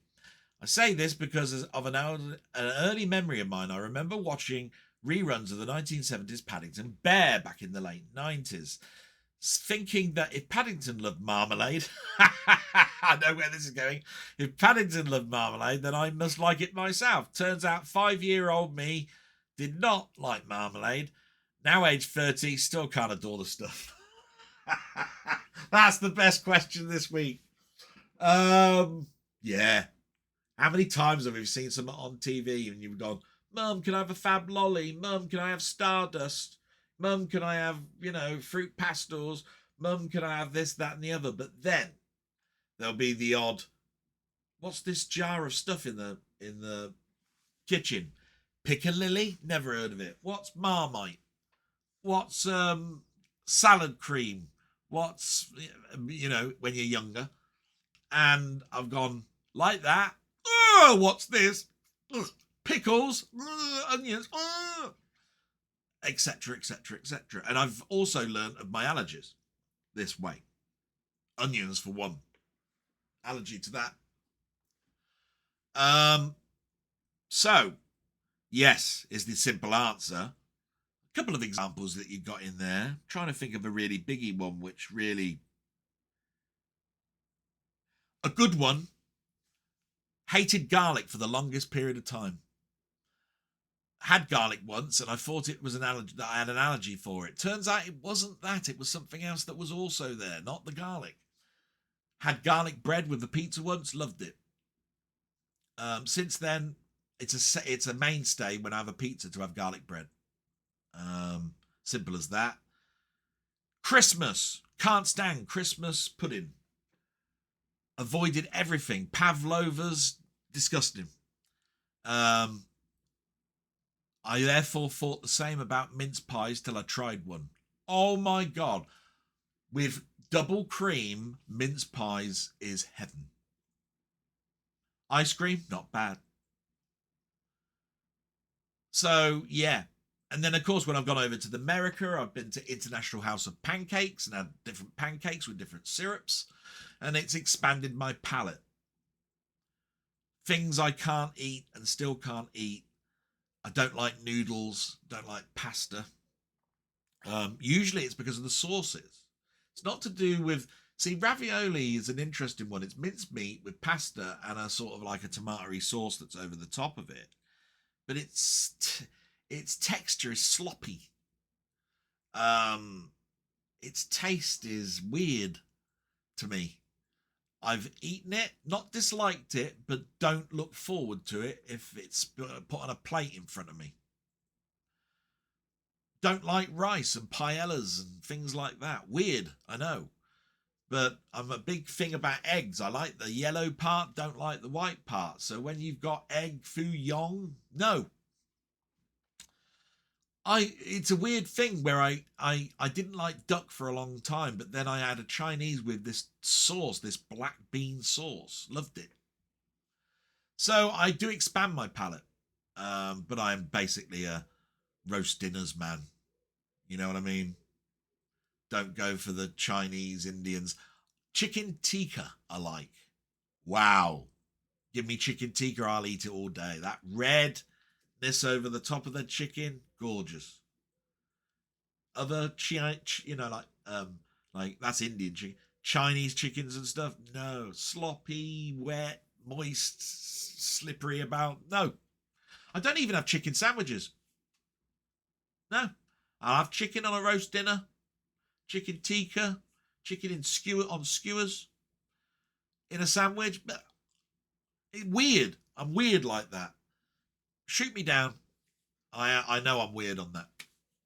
3. In previous blogs, you mentioned your 5 favourite sitcoms, and how about your least favourite? Oh, you bastard. Nobody's asked me that. What a great question. 5 least favourite out of all of those sitcoms is just as hard as 5 top. I wouldn't be surprised if Mrs. Brown Boys gets talked about. I've never witnessed so much bollocks in my life. Yeah, okay. Think quick. Up the elephant around the castle. Jim Davison. Shit. Absolute bollocks. Yeah. Miranda. Now that's a strange one. You'd think that I'd go with something like that, but Miranda irks me. Don't like it. I can accept Absolutely Fabulous and things like that, and French and Saunders, and you know, Dinner Ladies and all of that sort of stuff. Can accept it. No, you know, Julie Walters, brilliant, fantastic. Miranda, no. Only thing me and Miranda have got in touch is that her inspiration, and she's a biggest fan of Morecambe and Wise. Everything she's done, nah. She didn't ruin not going out for me by being in it, but was glad when she weren't in it. You know what I mean? It's a bit like that. Goodbye, Mrs. Noah was something I discovered late. Oh, Goodbye, Mrs. Noah. A space comedy. An awful one at that. Atrocious. Mrs. Brown Boys gets a mention. Yes. You'd think I'd like it because it's sort of like Carry On humour, but it's coarse. It's in your face. The only thing I like about Mrs. Brown Boys is when they cock up with a line and they laugh at each other. I like that. It shows camaraderie amongst the players. I like the fact it's done in front of an audience and you can see that. That's nice. The rest of it, bollocks. And the last one, My Hero. Oh, if you've ever seen Father Ted, you'll know how brilliant that Irish comedian is. And then when he did My Hero, where he's a superhero and he's got a baby and it talks and it's got superpowers, awful. I cannot bear or sit in front of that thing for longer than 5 minutes. There are many, many more I could mention. Those are the top 5, I think. But if you were to ask me and somebody came up with one, I'd probably say, damn, I should have mentioned that. That's more than Miranda. Or something like that.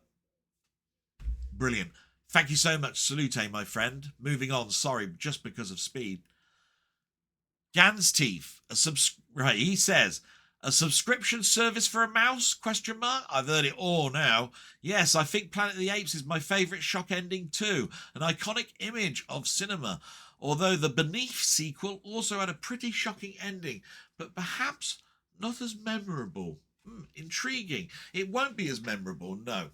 Maybe people were looking for it. I wasn't old enough to know because I was older when I watched Beneath the Planet of the Apes and had already Beneath the Planet of the Apes and had already seen Planet of the Apes shock ending. So maybe I was expecting a shock ending. It's a great ending. It blows, not going to spoil it for anybody. Shock endings are shocks because you've never seen them.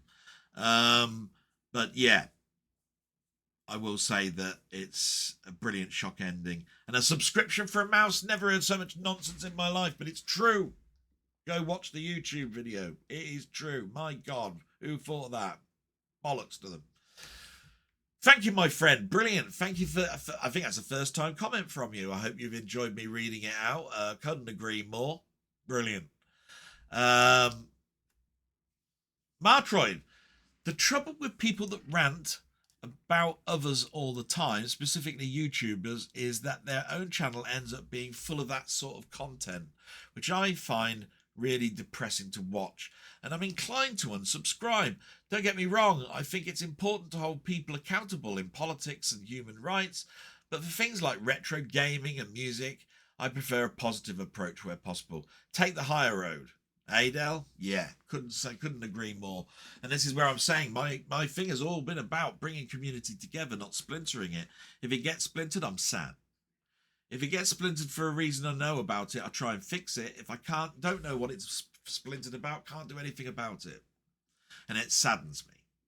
Especially if you haven't got an outlet to actually talk about it or talk to the people about it. Or like the person that you might have hurt or whatever. It's one of those things where it's a very tight line that you walk along. It's nice that you've turned around to me and said in a later comment that yes, I always take the higher road, and it's one of those qualities that I've got. And thank you for pointing that out, because I do try that. It is sometimes difficult in a diary. I've mentioned that before. But I usually just talk about my mindset rather than anything else, about why it affected me, rather than anything else. We then got Stevie Paperboy, who's just said hi, Delboy, and then we've got the saddest one of the lot from Steve's Gaming. Salute, by the way, my friend Martroyd. The saddest one for me is Steve's Gaming. He put, I'm guessing my comments are back to being deleted, and not by you, but by YouTube. I give up. And there is no other comment from that. I did send a message saying I wish I could do more. He is a moderator now on my account. Still, things aren't getting through. I don't know what it is. He doesn't even do stuff on his channel at the moment. So why they're moderating him? Or there's got to be some reason.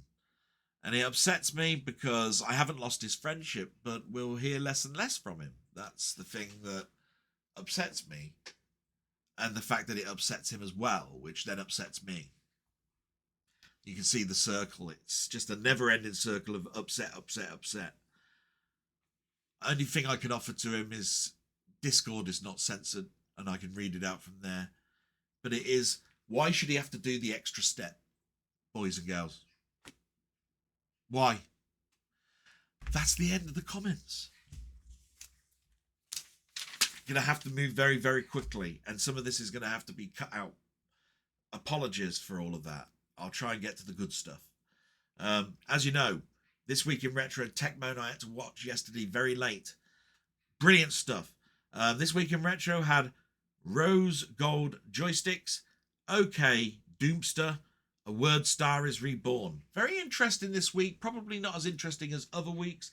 Doom I get a bit bored with. Talking about Games Master, which is Rose Gold Joysticks, is always nice to do.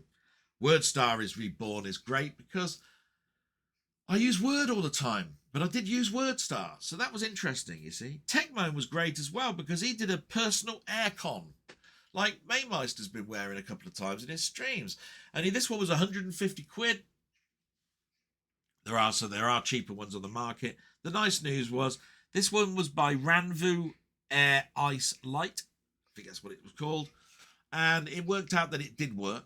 He talked a lot about condensing and all sorts of stuff, which is very, very interesting, which is why I think you get a lot of knowledge out of these people. So if you're going to have cold air coming out, it's blowing hot air out at the back. Your room then stays the same temperature, more or less. So that's why you need a coolant, and coolant can only be done in certain ways, right? That's why that was an interesting one to watch. Just going quickly then through these. There was a site called Bosch Forsten, B-O-S-C-H. He did something called The Remiters, why I think they were the next level artists. Brilliant. Loved it. Not many people talk about The Remiters, so that was brilliant. This has been coming up an awful lot in my alerts, so I'll mention it. But there are many others out there. Bad Movie Bible.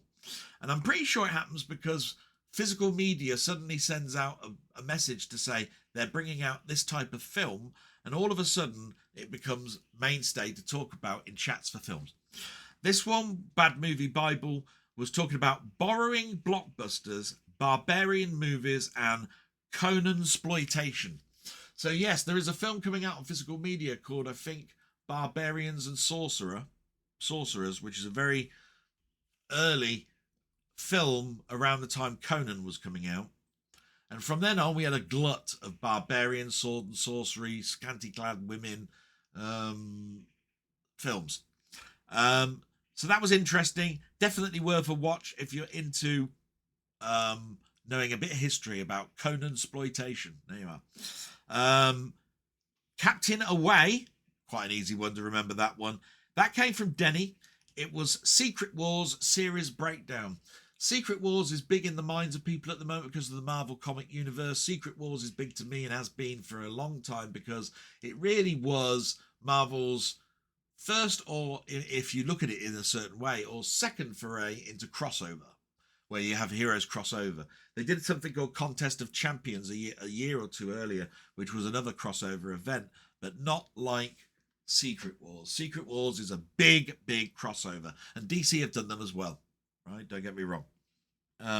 If you ever want to know about where the black costume came from in Spider-Man, what the Contest of Champions was, the Secret Wars is all about, and why it is joined to a toy line, watch that video. Then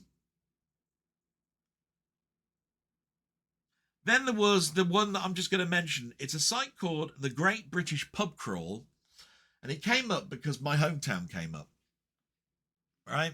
But omit the Great British Pub Crawl with my town name and put your own in, and you will see that this guy's gone round to every pub and given it a mark. Brilliant. Love the one that he did for my hometown. Couldn't agree more with him in the ones that he went. Some are dives, some are brilliant. Brought back many memories. Brilliant. Some of the stuff that my friends, so I can't miss these out. Euphoria Pictures, what can I say about Keith? You know he's sublime. My God's sake, sub to him for God's sake. Alien franchise unboxing, Furiosa 4K unboxing and review. A must. Go watch it. Ian Hill, The Ramblings, my mate. Can't miss him out. Oh my God. Man, slow down. You know, I keep saying this. You're having a reet grand time, and you're making me having a reet grand time with no time left. Top 5 films top 5 films for 81, 82, 83, 84, 85, 86, and 87. The Mist Review, Doctor Who Frontier and Space Review, Music Magpie Unboxes, Biggles Review, Live with Delboy. Why, if there isn't something in there, and by the way, I'm in there in that mix, then there's something wrong with you. Mondo, Chelloveck Movies, my mainstay now for horror and learning about horror, other than, you know, obviously Euphoria and a few others. He did his Tygon releases, his Amicus releases, and his Hammer releases.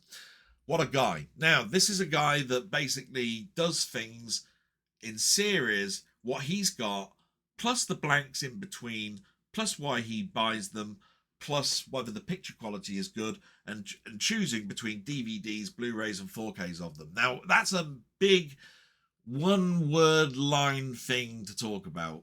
But they're must-watches. If you've even got a remnants of video nasties and stuff, then it's got to be Mondo and Rock God. No qualms, right? But as far as I'm concerned, he expands outside of that. He likes Doctor Who. He talks about that every now and again. He does other films. He comments on mine about some of the stuff that he's also watched. He left a comment for Biggles. Thank you for doing that, by the way, Mondo. It was really appreciated. And if I'm opening the eyes of someone as high up as I put Mondo, then my God, you've made my week. You know what I mean? Like I said, royalty. There you are, king. Muckman-Movies. Such a joy to watch. I've just recently discovered him. Think he's brilliant. He did July pickups, unboxing of special edition Blu-rays, and then a special thing where he was asked to do 5 or more films that are iconic, in his opinion, in regards to sound, one for colour, and one for spectacle. And he put more in than those, and some were interjoined. What a hard thing to do. He didn't do, thank God, for me, really, I'm now going to nominate. I love those, but I avoid them a little bit. So much work you have to do, so much you have to explain. It's just difficult sometimes. Playtendoguy, Furioso unboxing and review. So enjoyed this. He took it apart, showed the back and the front covers, the inside, how much it cost, taking the J cover, all of the stuff about being careful with the glue spots, the picture quality, what he saw at the pictures, what he thought of it, the review, the rating of the film, really, in his opinion, the series as a whole. My God, See what I mean? All in that video. Go watch, go sub. Through the Lens, recently brought back into my life watching this stuff. He did a review on why does Borderland exist as a film.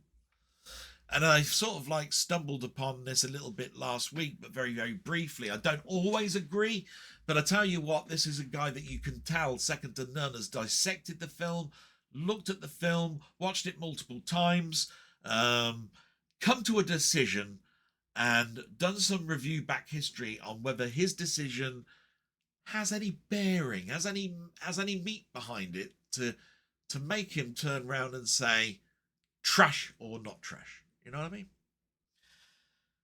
And yeah, I can see his insights. Now, the only thing that I turned around and said about that one is that there's so many films that go into nightmare hell in regards for production. That's not the real reason that it died. It's probably one of the biggest reasons. And there are so many of our films that we've watched that we are saddened over because it could have been so much better, and it's because it languished in production hell, interference from the higher ups, etc., etc. Some people's interviews after doing it, if they derogatory or make a derogatory comment about the film that they've been in, I think sometimes that comes across because they either know that it's going to bomb, or it was so far in the past they can't even remember why they did it, and then they remember also that they didn't really have a great experience filming it. So yeah, I take that in. Then he did another review of Trap. Now, I haven't seen Trap, and I'm intrigued to see Trap.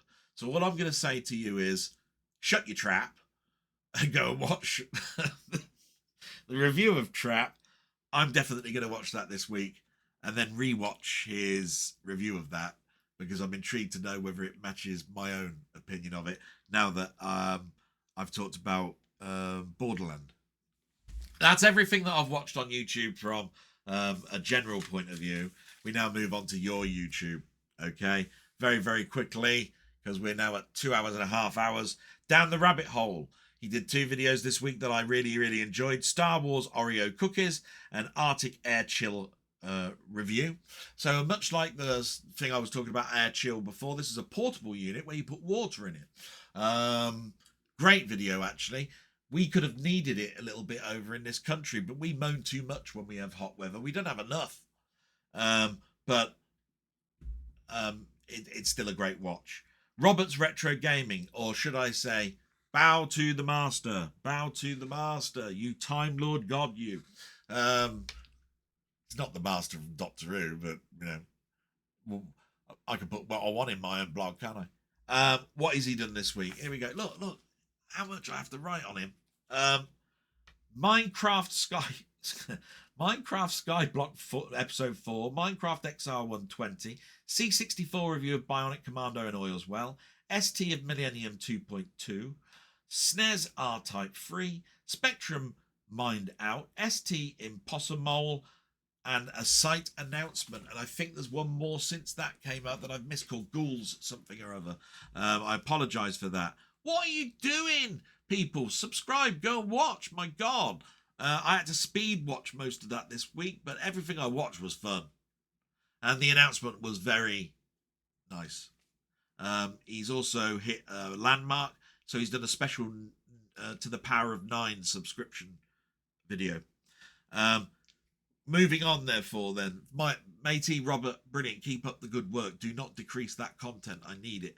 20th Century Gaming. C64 Live yesterday. Had immense fun. My machine crashed, though, through it. I found out what the crash was. It was an update. Removed the update. Everything's fine again.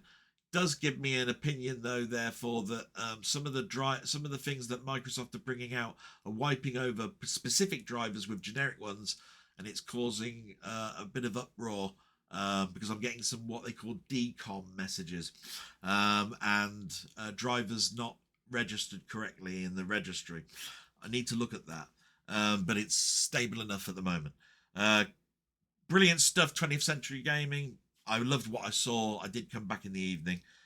Colin Jones, aka Ponder, he did a new toy for his pool. Brilliant. Tuber's challenge, which was break.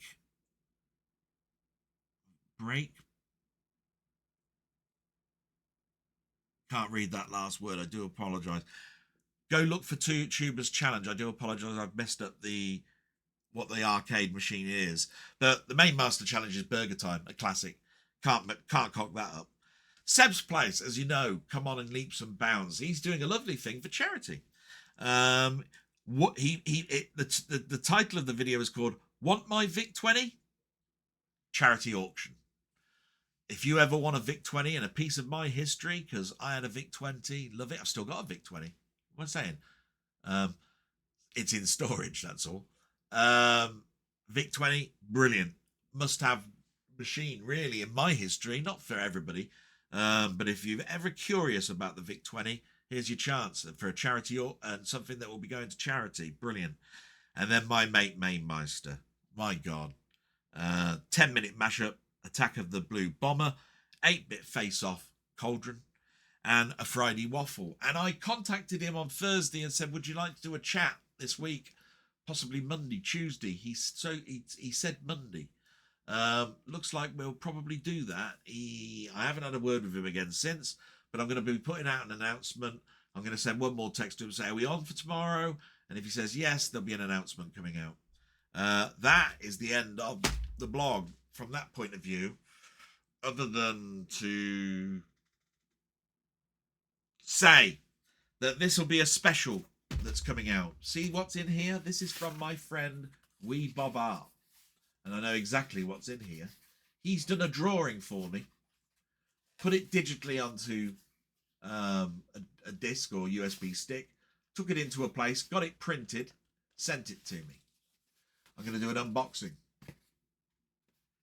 That will be a special. If you haven't already subscribed to Wee Bob Art, he is a graphic artist. He likes to talk and explain how to do things digitally in various art packages, mostly Rebella 7, which I've got, and I've found it very interesting. You'll learn about not only art, but also restoration. It comes into these things. So definitely a subscribe. And we'll move on to what's arrived this week. A couple of books. This one I picked up at the event, so I just want to show it off. That's the Rob Hubbard Master of Magic book that you can still buy from Fusion Retro Books or C64 Audio. I happen to be at the event, so I've got my signed, there you can see, by Rob Hubbard and Jason Whitley, who I talked about earlier on. Fantastic guys. Interesting fact, although my stupid question was there about Rob Hubbard, we actually had a chat while he was relaxing, having a pint, and I apologise for the question and all of that sort of stuff. We talked about soundtracks, and he's a huge John Williams fan. So I said, it's amazing that you talk about John Williams. I said, John Williams was so influential for me in my soundtracks in my early years.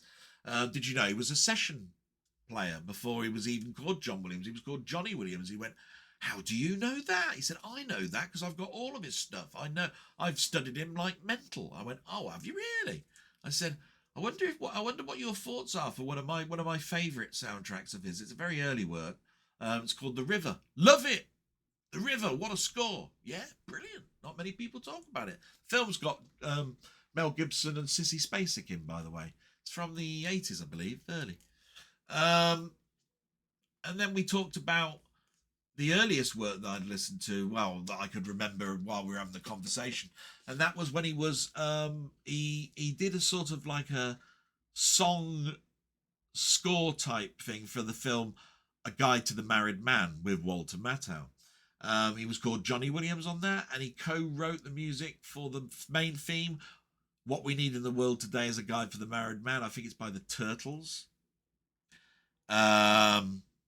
What a brilliant conversation to end on. I walked away. That was the end of my time with the Zap event, for which I will be doing a video on. Don't worry, that'll probably be coming out later today, no later than Tuesday. This book came through, Spider-Man The Wedding Album. It's a gallery book. I don't have too many of these. They're quite large. it's all about the lead up to the wedding itself, a little bit about the death of the wedding many years later, all of the artwork, the actual wedding event that happened at a baseball game. That's how big Spider-Man was. They actually got 2 actors to actually and designed a dress and married Spider-Man and Mary Jane together in the 80s baseball game. All of that in this book. I've got the comics, but I bought it because it's all in one volume in a big artistry edition. Stuff that I bought that have come through the post. Not so much this much, guys. Just going to mention a couple that are in here and then go to the trailers. This is a great film, Houdini. I've always wanted it for a long time. Bought that cheap this week. It's the only thing that I bought on there. Another copy of Godzilla Kong, The New Empire, but only because I like the cover. I don't buy too many films, again, because of the cover. That one is one of the obscurity ones that I did. I just like that cover. I'll show it again. It's a steel book. It's a paw print, but it's got Kong in the face. On the back, it's the exact same stuff that you'd get with any edition that you buy of this film. I saw this on TV and bought it this week, Visiting Hours, with William Shatner, Michael Ironside, and Lee Grant. How could I forget Lee Grant? My God. Psychological slasher film from 82. Never heard of it. Watched it. Loved it. So many psychological parts of it. Very women strong parts in it. Michael Ironside, evil as anything.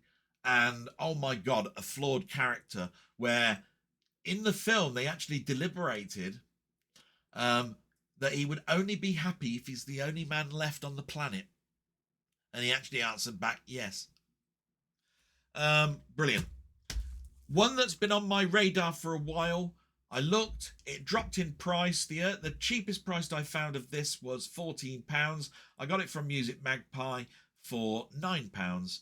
It is a sealed version of a series called Sink or Swim, a little bit like The Likely Lads, very loosely. BBC network release. Sealed all 3 seasons, £9. Can't complain. Then this propped up, which was a very cheap price as well. Lower than £9, believe it or not. It's Goodnight Sweetheart with Nicholas Lyndhurst, which I liked and disliked episode to episode, but loved the concept. A time traveling person going back to the war from present day. And this was £2. So I couldn't miss that. And it was The Fall and Rise of Reginald Perrin. I've got Rising Damp. So this was a no-brainer. £2, 3 discs. So less than £1 for each disc. That's the end. Thank you so much for the blog. I'm now going to move over to media playback. Drop my notes down. And play a couple of quick trailers. And that's the end. Hope you've enjoyed this blog. I'll try and catch you just at the end for the salute, as I always do. Enjoy these clips. Just a couple.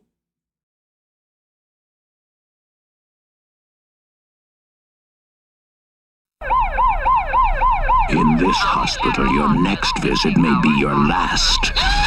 All visitors, please leave the hospital. Dr. Len on...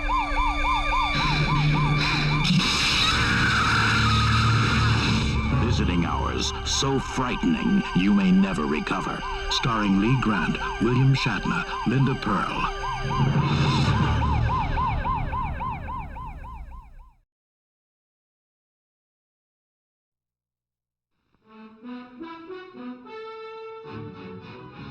Listen down there, listen. Nothing that man ever made can keep Houdini a prisoner. Now watch me.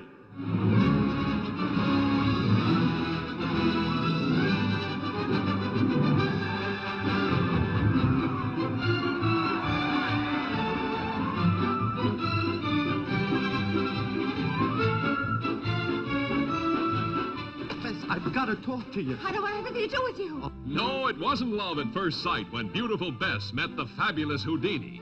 who made love to her the way he lived, with headlong daring, but spent his wedding night like this. Harry, it's getting closer, I can feel it! Oh, Harry, it hurts!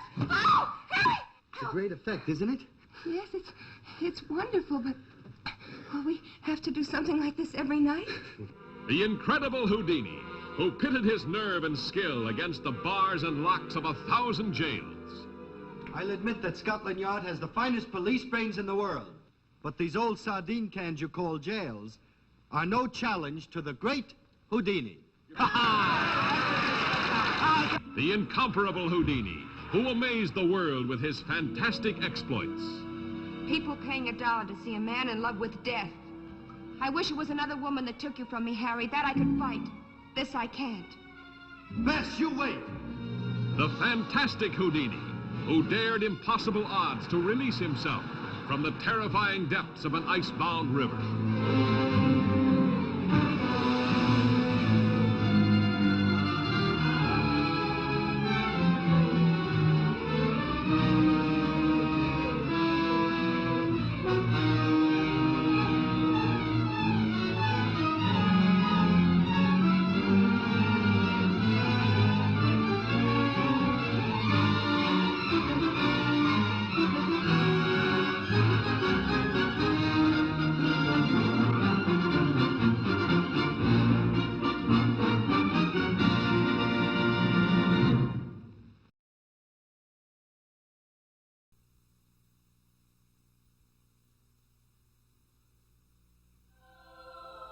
In a secret lab, somewhere in the Western Hemisphere, the perfect human specimen has been born. He has the strength of 10 men and the wisdom of 20. He also has a twin brother. I have a brother? Oh my goodness, you look good. Arnold Schwarzenegger. One to be bad. And Danny DeVito. Way to go, Mom. Are twins. My name is Julius. I'm your twin brother. Obviously. The moment I sat down, I thought I was looking into a mirror. Only their mother can tell them apart. Whoa. Twins, the new comedy from Ivan Reitman. Julius. What? Are you allergic to something? You're all swelled up. You look like you're ready to explode. I love it when you hit people. Who are you? Vincent's brother. We're twins. That's right. Twins. Coming this Christmas.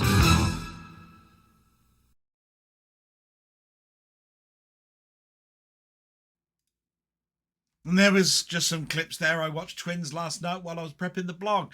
I think I've got it on Blu-ray. I'm pretty sure I have, and I think I've got it as steelbook. One of those things I'm going to have to check. But watching that trailer again, it's funny, and it's so much better than the sequel. Oh, don't even talk about that. But as an Ivan Reitman film, it's not the best. But my God, it's funny, and brought back many happy memories when I was watching that. And the last comment, another good piece of news. You may remember back in January, yes, that far back, I split my tooth. This one here, a shard of the enamel split away, and I was taken off of the National Dentist Register. And I tried, and it was going to cost lots and lots of money to get a private appointment. So I've been basically like just cleaning my teeth like 2 or 3 times a day, mouth washing whenever possible, all sorts of stuff. I finally got an appointment. I've now registered with a dental surgery. Went in on Tuesday, saw a lovely guy in there. The good news is I'm just going to need 2 parts done to my mouth. There's a small hole that needs to be plugged, and that sliver repaired. And that comes with cleaning as a freebie, because if you have one filling or anything, the cleaning afterwards is done free. So he said he can do that for the whole of my mouth.